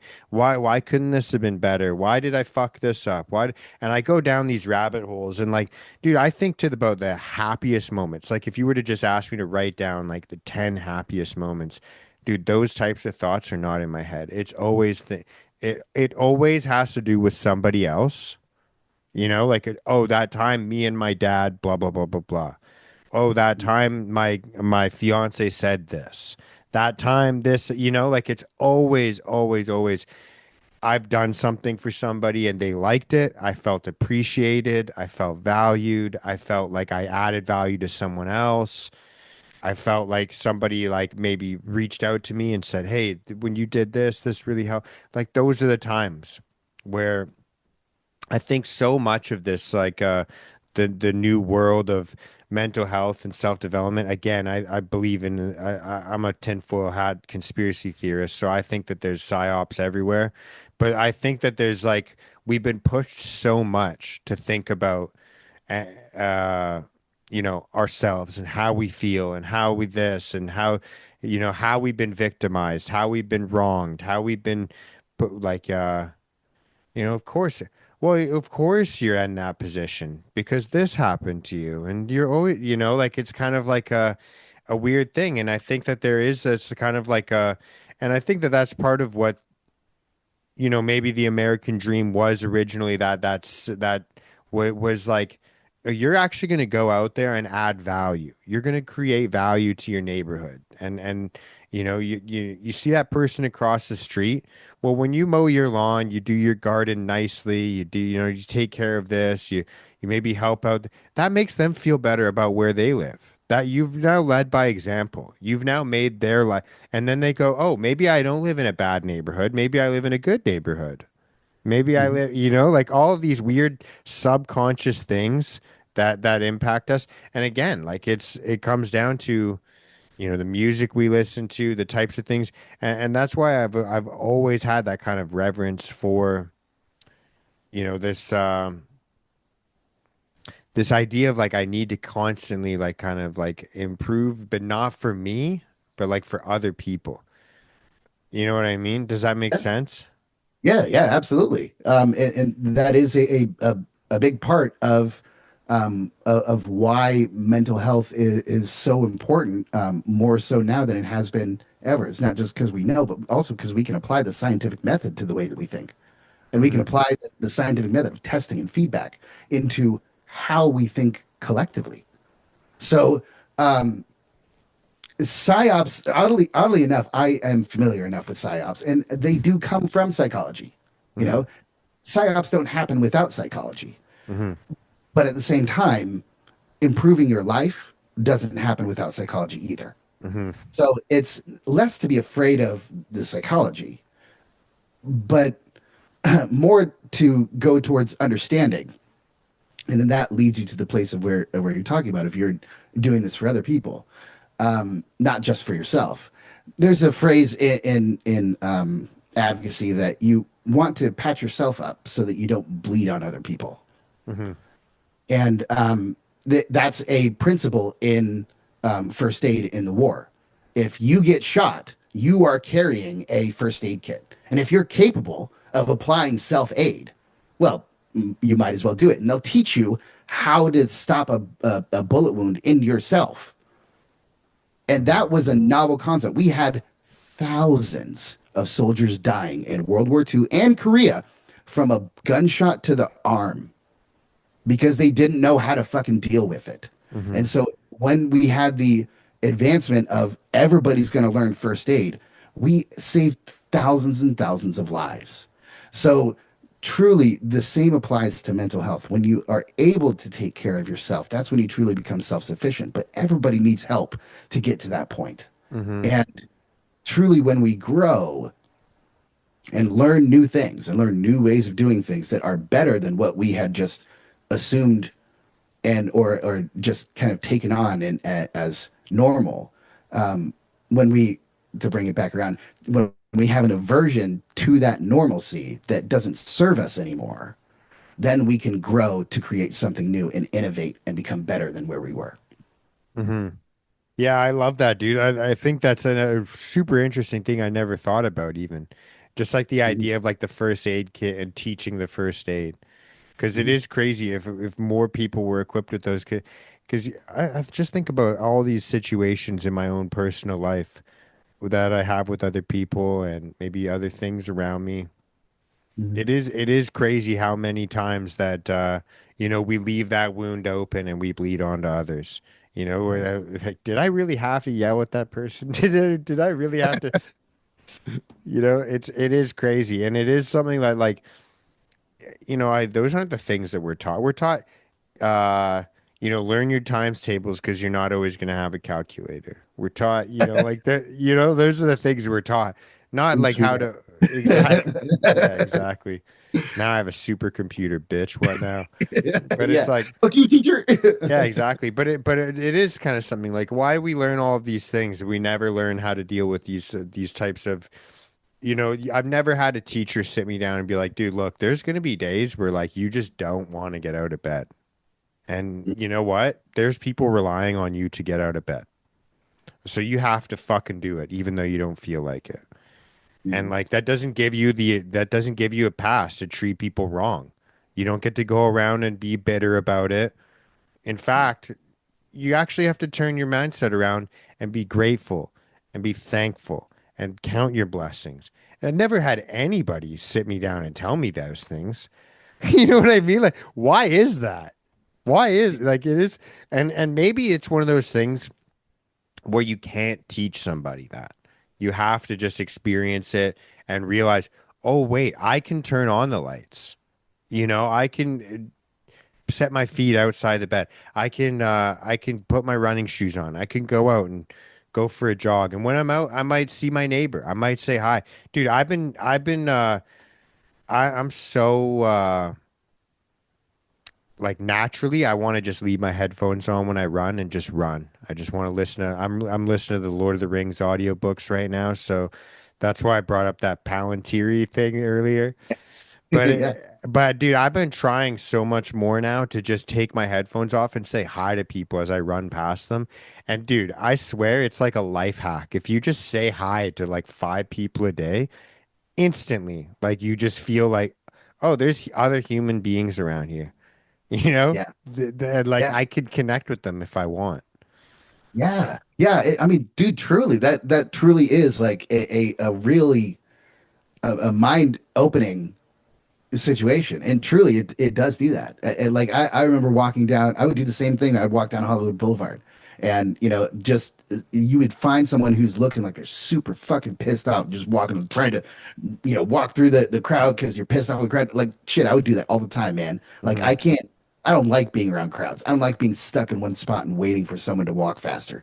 I Hmm. just can't fucking do it. Oh, I dude. walk past them and go like I don't even Oh. care if it's to 2 steps. Like I'm still gonna go and try to get around Do you them. guys have Costco? Do you have Oh yeah, Costco? yeah, we have Costco. Yeah. Oh, fuck, dude. That is literally like the Costco experience of Yeah. just, I Yeah. won't go there, dude. I can't go there, dude. Yeah. It's difficult, but at the same time, I realized if the same thing, if I started to just talk, not be like, get out of the way, fucker, but be like, hey man, you doing all right? All right, cool. Have a good day. Like just that, just turning around instead of giving in, you turn around and turn into something positive. Doesn't matter if you're totally disingenuous about it, Hmm. because the next 5, 15 times that you do it, you're going to start to building a habit of empathy in your mind, and where you're going to realize, I don't know why this person is walking slower than I am. Maybe there's a reason for it that if I was them, I'd be walking as slow as they are. Hmm. And Yeah, so and it maybe starts you to should build slow empathy. down. Maybe that's a reminder. Good. Yeah. Right. Maybe there is a benefit to stopping and smelling the roses every once in a while. Hmm. Maybe instead of just zooming past the places that you've always been, stop and look at what the details are in between point A and point B. Hmm. Maybe grow a little bit more. That's starting to open up your mind to the world and becoming critically thinking instead of it's about me. And Hmm. that right there can change the world Hmm. entirely, because we have never in the history of humanity had the kind of open communication that we do today. We Hmm. are able to instantly talk to someone who is on the other side of the world. Instantly. Anybody. If we can find it, we can fucking find it. And we can talk to them right now. That has never been available to any person besides right now. Hmm. So the fact that we can then realize that negative shit spreads fast, but you know what? You can also spread positive shit. You can also spread the things that the little life hacks like that help people grow. Just a slightly different mentality. Maybe they never thought of it. Maybe their parents never told them. So they never thought about it. Man, a Hmm. lot of people live their lives like that. Where the people around them don't tell them, they won't ever fucking think about it. So if Hmm. you can break through that wall, break through that barrier with something like that simple positive kind of message, man, you can fucking change the world. And once I realized that, that's why I started doing the quarantine. That's why I started doing the music that I do. That's why I write about the things that I write about. It's why I bring up the situations that I do in the music. It's why we're talking about all these things, because just that little bit of changing your mentality for the positive can have a massive effect on how everybody views the world. Yeah. Oh yeah, dude. I think that's so much, dude. I think that's one of the biggest things that I love so much about podcasting is the ability to connect. And like we are so much more at a point now where where we have the ability to connect. And honestly, like it's like I think our conversation was a pretty good like example of the fact that like, dude, it's crazy too. The more you connect, we're so fooled into by propaganda that like if people don't think like me, they're against me. And it's like, no, I think the more you have just like a civilized conversation, put the phone down, just have a conversation, look someone in the eyes and talk, you find a lot of the time you have way more in common than you thought. The average person is the average person. You know what I mean? Like it's something that we forget about so much. And the things that you disagree on are like tertiary fucking things. It's like Yeah. the big things we most people agree on. Like it is, Yeah. it is, it is the craziest thing. Excuse me. It Okay. is we have so much opportunity to connect, and there's more reason to do it now because I think that there is something weird going on with social medias and technology where it's almost more isolating, and you have to be mindful about it. It's the same thing with, music. It's the same thing with anything else you can think of. These are tools. They are tools. And if you use a tool improperly, you can hurt yourself. You can really damage yourself and those around you. But if you use a tool properly, you can obviously build beautiful things. There's my carpenter analogy for you. But it's Right. I've hurt myself with my tools a lot. There's been a couple of hospital trips, but I've also built some pretty cool shit too, and improved other people's lives. And so, like, it's an interesting thing with social media, and I think that we have to be more mindful about it. I think it is something that I try and use little like reminders. Look at my screen time. How much time am I spending doing this? And what am I doing when am I just scrolling through Instagram watching fights? I get a lot of weird shit on my algorithm. Or like, am I using it to connect with people and to like share positivity or share, something that's maybe not positive, but it can make someone feel like they're not alone. Right. Like that's the main thing that I like to get across is like I hated that part of my life where I just had all of these feelings and thoughts going on and I couldn't put words to it. I'd go and sit in front of a doctor and they'd be, "What's going on?" And I wouldn't be fucking able to say it. I would just sit there and cry. Like I literally couldn't find the words to say it. And there's nothing more isolating than that. Like when you can't express yourself, there's nothing more confusing and isolating than that. Oh, 100%. I resonate. Give me chills, man. Yeah, absolutely. That is something that I've fought with as well. And you're 100% right. That truly is a cage that feels like you can't ever get out of it. And truly, the answer to it is to learn more, to expand your knowledge and understanding and vocabulary. And then once you can express it, then it becomes just another thing. Hmm. Hey, I forgot to ask you, do you have a timeline? Do you got to get going anytime soon? Is there anything you want to chat about that we haven't chatted about yet? Oh, no, I feel like we had a great conversation. Yeah.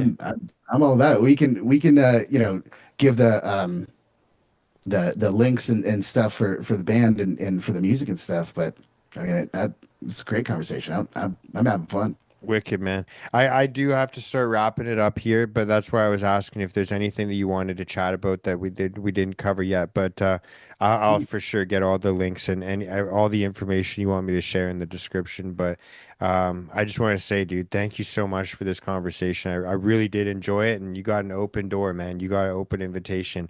These couple hours just flew by, man, and I would have no problem doing this any Saturday. That's my favorite thing to do is go for a run and then sit down and chat with someone, dude. I love that kind of like to summarize that. I love that kind of like energy of just the pure raw expression, and I think that there's something behind, you know, the there is a lot of things in this world. I try my best, dude, to make light of things and be happy. I try my best to be a thankful person. There's a lot of things in this world. A lot, dude. There's a lot of excuses and reasons to be angry and upset. And and it's not always wrong to be angry and upset. But there is a wrong way to express that in my eyes.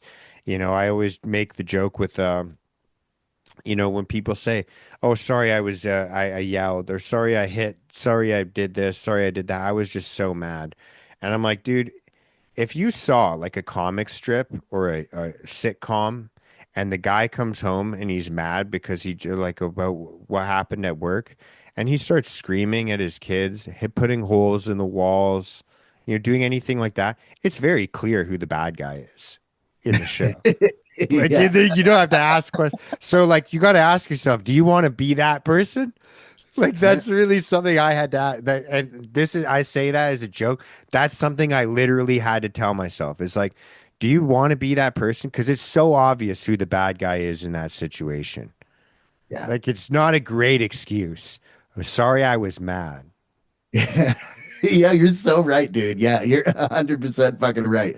And yeah, dude. Like, yeah. Fuck yeah. It really is. You don't realize it because the anger makes you think that you're alone. Mhm. Anger makes you think that if I need to express this because they aren't getting it. And they're And against me. That's a and they're lot of the time it feels, right? right. Yes, yes. And you have to then fight a battle in order to gain that understanding. But the truth of it is that understanding isn't gained by battles. Hmm. Understanding is gained by coming together Yeah. and talking it out and understanding where someone else is coming from, coming with perspective and gratitude. And when you Yeah. come at it with perspective and gratitude, then you can actually get to the core of why you're feeling that. Because why you feel that is just as important as how you got there. Hmm. Yeah, and just even honestly, the conversation thing with the understanding, like it's so easy to tell.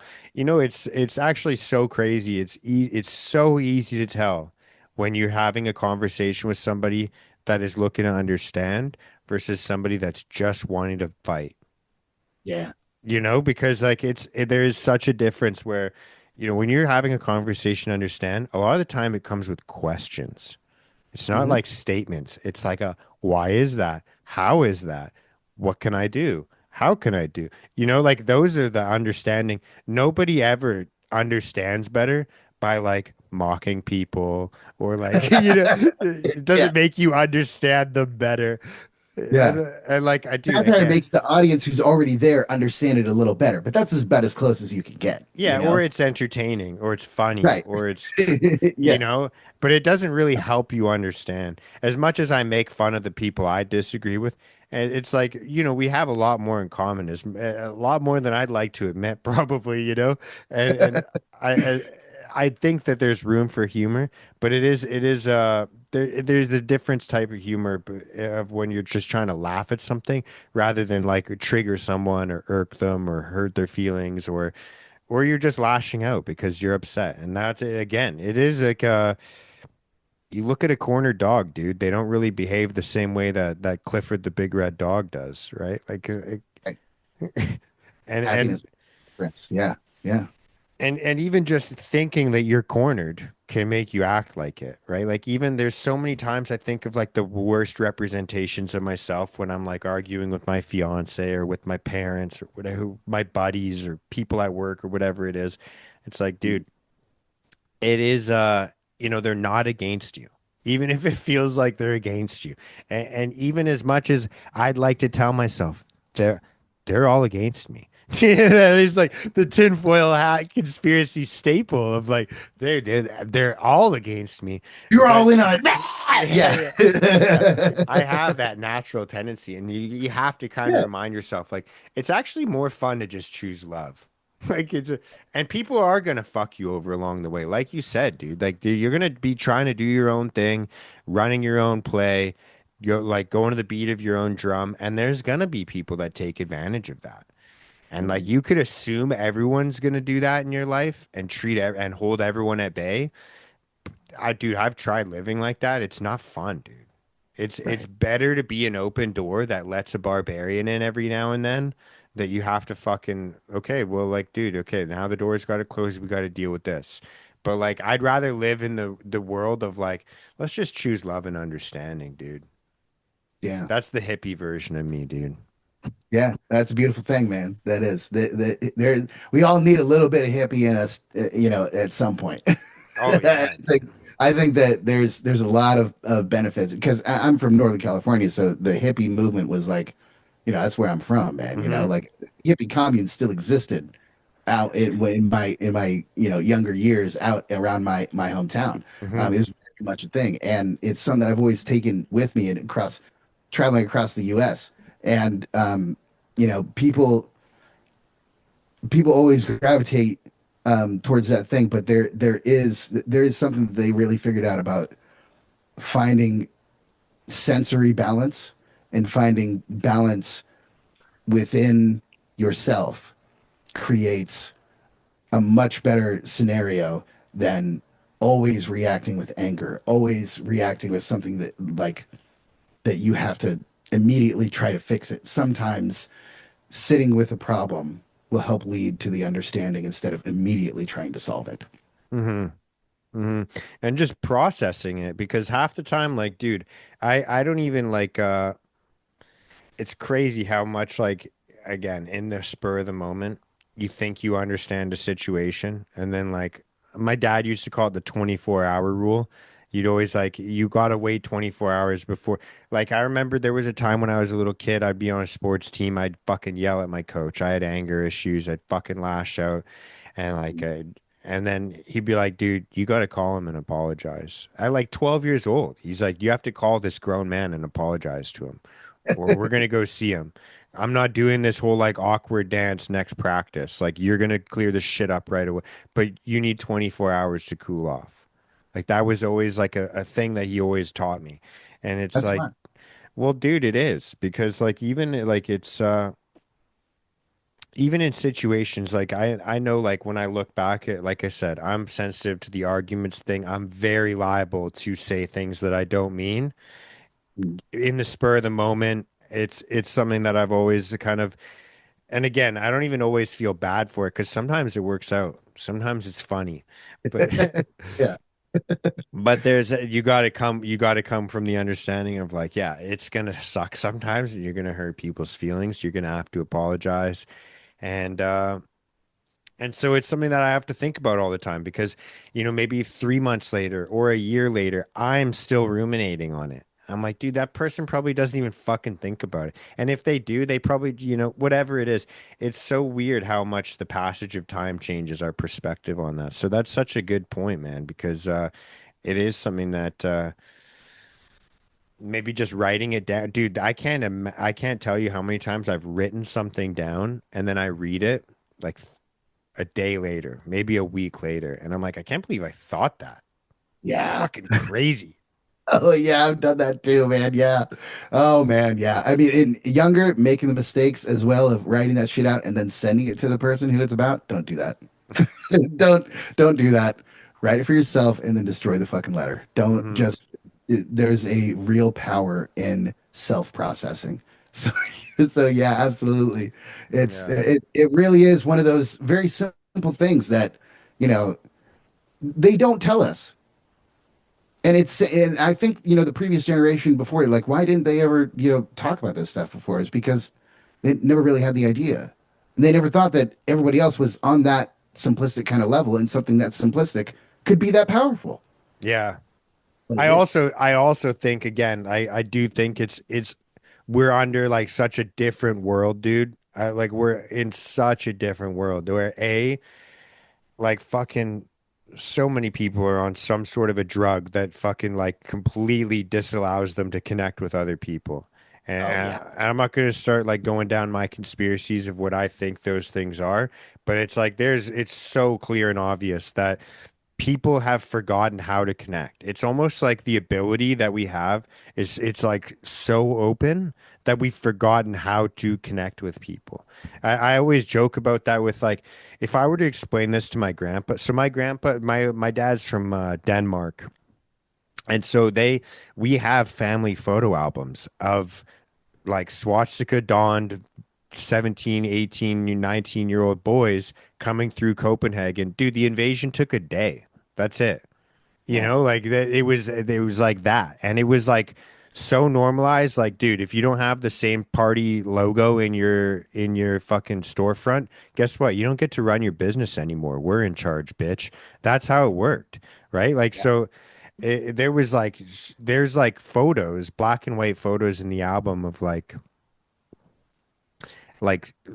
streets where every single window has a swastika in it. And I'm like, Yeah. Dad, what the fuck is this? Like I remember like vividly as a kid being like, "Yo, what the fuck is this?" And it's like, dude, that was like literally Grandpa was just taking pictures of the neighborhood. That's what it was like. That's what an invasion looks like, dude. That's exactly what it looks like. And I Yeah. think if I were to express to my grandpa what depression and anxiety were, and writing in a journal and all this mindfulness, he would laugh so fucking hard, dude. He'd be like, "What the fuck are you talking about?" But like we lived in a different time. It was a different age. It was a different like we have like literally, back then it was like under wraps. Like the CIA was doing MK Ultra and they're doing like tests on LSD. Nowadays, dude, drugs are fucking everywhere. There's no fucking we are the testing grounds. Like we're all doing this now. Like that's truly, like we have social media causing rifts in society, causing rifts in families, causing rifts in all of these things. And so like when people ask like, do you seriously think you should keep a journal and write this shit? It's like, dude, 100%. Like we've never been in a time where there's literally like attention span ninjas that are fucking creeping around in the back of your algorithm, just destroying your dopamine system, dude. Like literally preying on your attention span like a fucking praying like a what do they call them? Snapdragon fucking fly like the flowers that close on the fucking Yeah. I know exactly what you're talking about. Oh, I from know. the The movie name is fucking escapes me. from the Venus movie. flytrap. The Venus Yes, yes. Yes, flytrap. dude. Like from the movie, dude. That's the Yeah. scariest. Dude, that we have like literally apps on our phone that are like that. And we're like, what should I look at when I sit down to shit? Like people used to read books. Now we watch like fucking influencers in like the most sacred time for thinking. Dude, the best thoughts you ever have, driving in silence, in the shower, sitting on the toilet. And we took all those things away.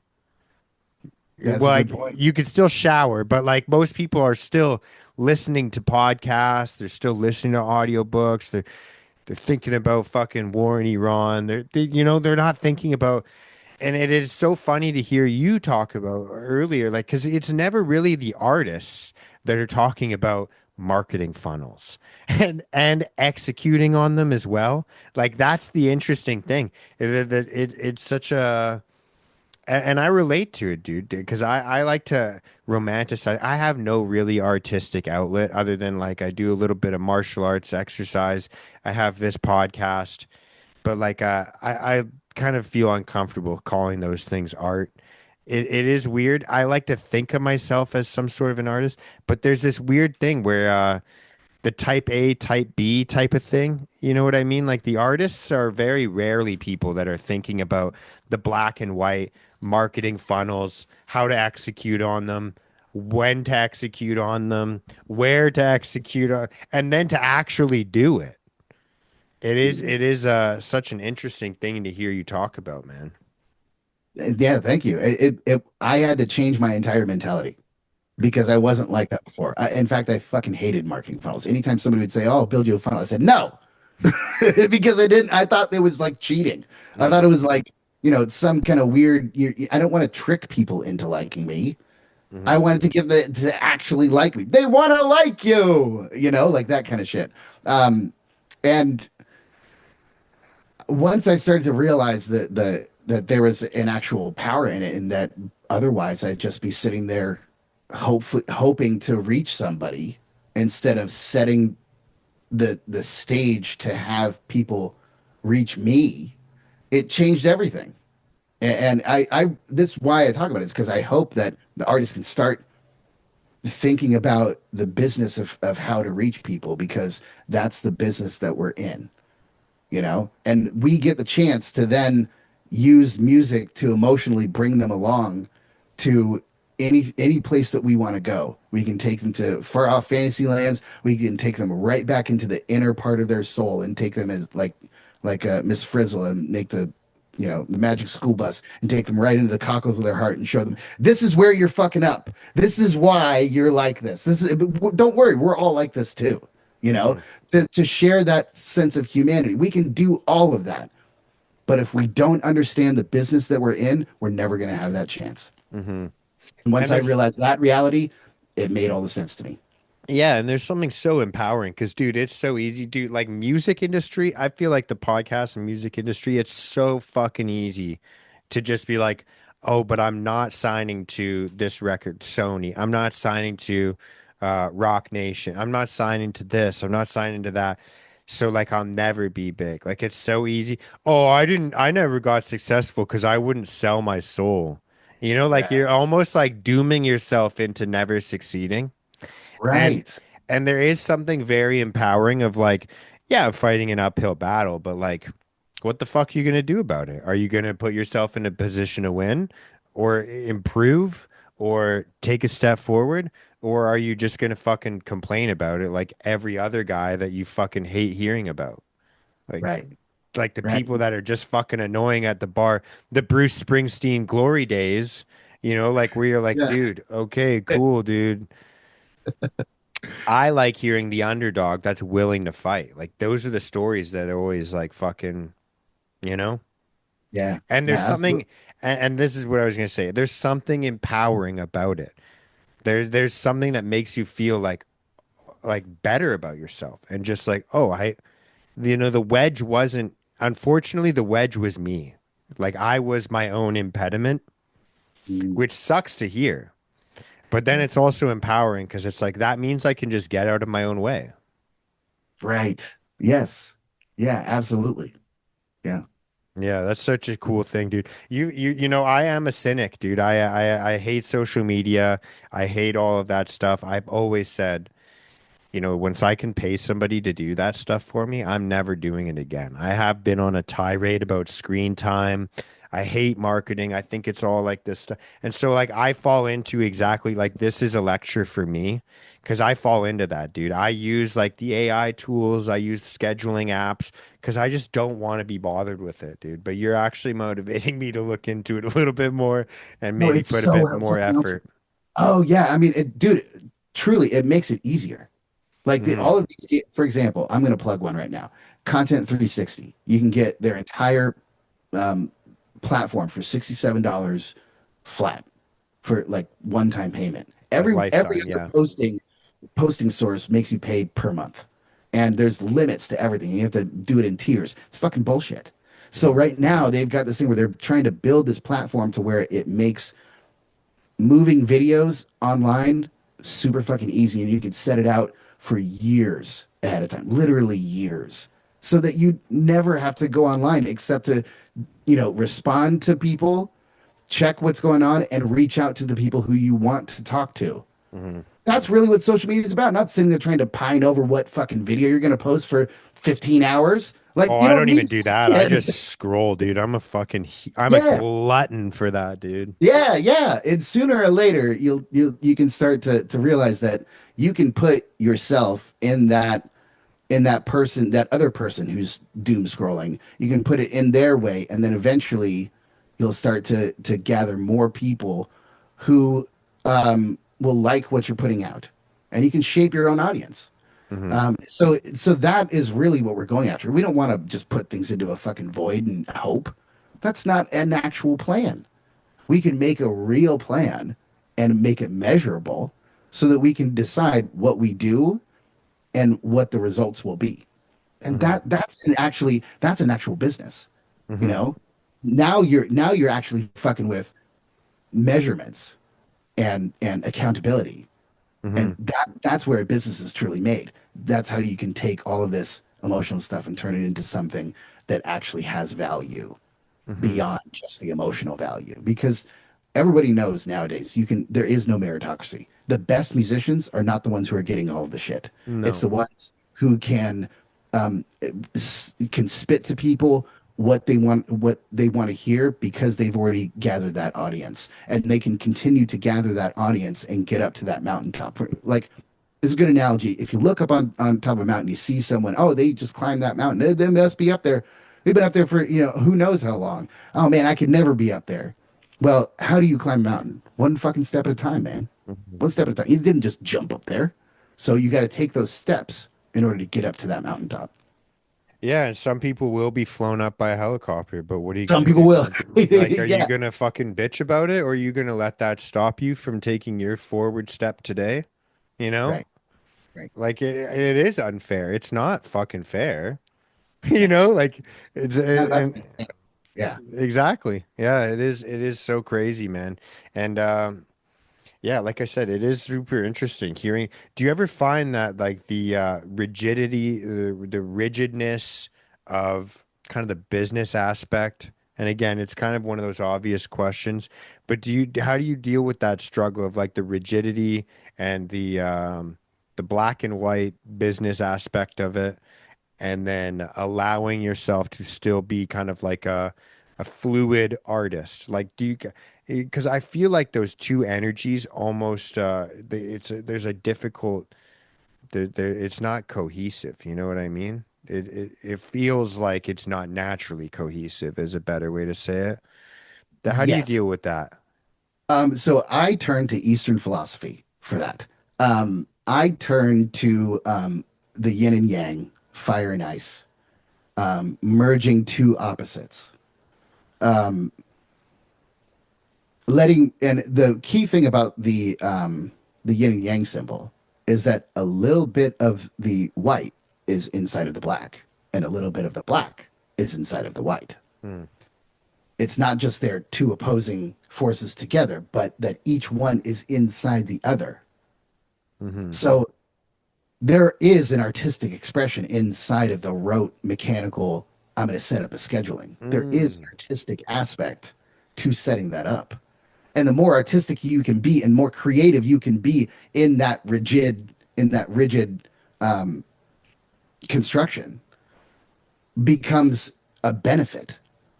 For example, we'll bring it home to you in construction. If somebody says, I don't know what I want for this room, build me something nice. This would probably never fucking happen because every Oh, single time you I've get a new fucking plan, been right? there, dude. Oh, they do. Okay, so if someone says that, then you have the ability there to use artistic ideas to build it. If you just go, okay, well, I'm going to make a wall here and a wall there and a sink there, and like that's it, they're probably going to be disappointed, right? Hmm. So you need to come up with something to make it useful for them. And then the investigation and the artistic idea of human intelligence gathering is an actual art. Mm. So there is art inside of the rote mechanical aspects, and you just to me it's about a mentality. I learned from going through being the artist and the producer and the engineer how to put on and take off hats, to think of things from just a perspective and let go of the perspective that's inherent to me, but to think of it from a different perspective. Hmm. And once you do that, then you can find the art in just about anything. Right. Right. And so then the creative mind is always fueling the right side of the brain that's very much rote and mechanical. And then the left side can be a little wily and out there. And all of a sudden, you merge the two, you've got innovation. Yeah. No, I get that, dude. I actually, as you said that, I kind of feel exactly what you mean. It is something that, it's something that I've had to kind of, I naturally, I have an aversion to rigid black and white kind of, that kind of, I had to like almost trick myself into being like that. And then I even like the pendulum swung too far. And now I've had to like kind of chill out a little bit. And I feel like I'm a lot happier now. But it is it is it's such an interesting thing. It's something that again, it's something that it's so easy to kind of write off. I feel like as somebody that like you could just be like, oh, I fucking hate technology. I'm almost like a less extreme Ted Kaczynski sometimes, you know? Like I just fucking I just really hate I hate technology, dude. I've seen people just be destroyed by social media. Good people that were like super fucking funny and cool, that super fun to chill with, and now like anytime you're just hanging out with them, they're just like on their phone and they're just like showing you. You remember people used to tell jokes. Now they just show each other memes. You know, like it was like Yeah. so it's so Was a weird, dude. currency. It was a Yeah, currency how many quotes from Anchorman you could rattle off. It was right. a currency. Right, right. But even not even just that, but like the people used to just literally tell their own jokes. Like they just used to just be funnier and more entertaining.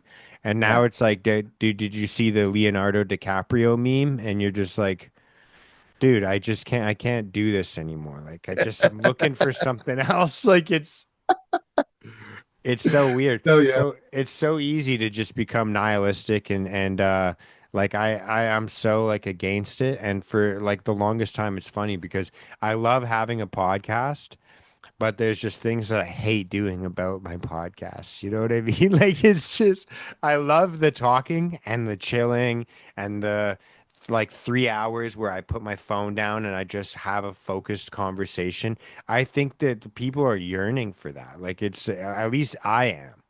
And Yeah. so like it's this like kind of funny, weird game you play of like when I first started, I was like I have to post clips every single day. I've got to run ads on those clips against these targeted audiences. And I got to have an intro, a beginning, a this, a that. I've got to maybe have some visual stuff going on in the background. Maybe I should look into getting a soundboard. And, uh, and then I was like, I think I should just have the fucking conversations. I think I should just, and then, they're just, and it is such a weird thing because for a while I thought maybe I shouldn't post on social media. And then I thought, this is about mental health and self-development. Where are the mentally ill people? Where was I when I was the most mentally ill in my life? Laying in bed, scrolling on my fucking phone.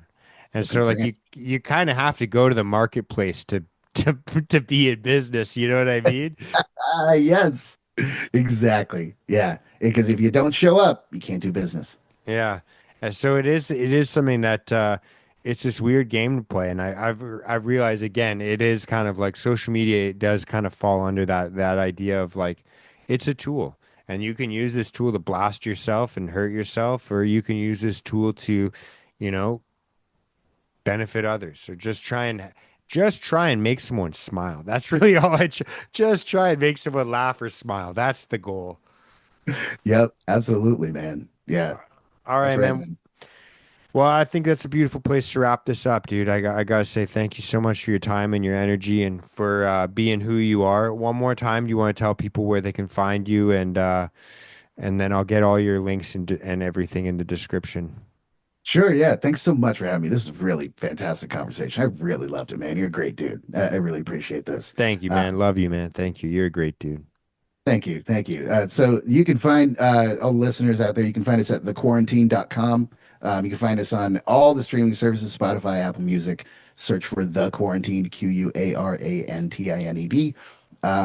At social media, at The Quarantine, TikTok, YouTube, Instagram, Facebook. We don't do X because fuck Elon Musk. And but all the rest of the stuff, search for The Quarantined and you will find us. Wicked, man. Well, thank you so much. Hope you enjoy the rest of your Saturday. Much love and peace out, brother. Thanks, man. Peace, love Bye to now. you. Bye now.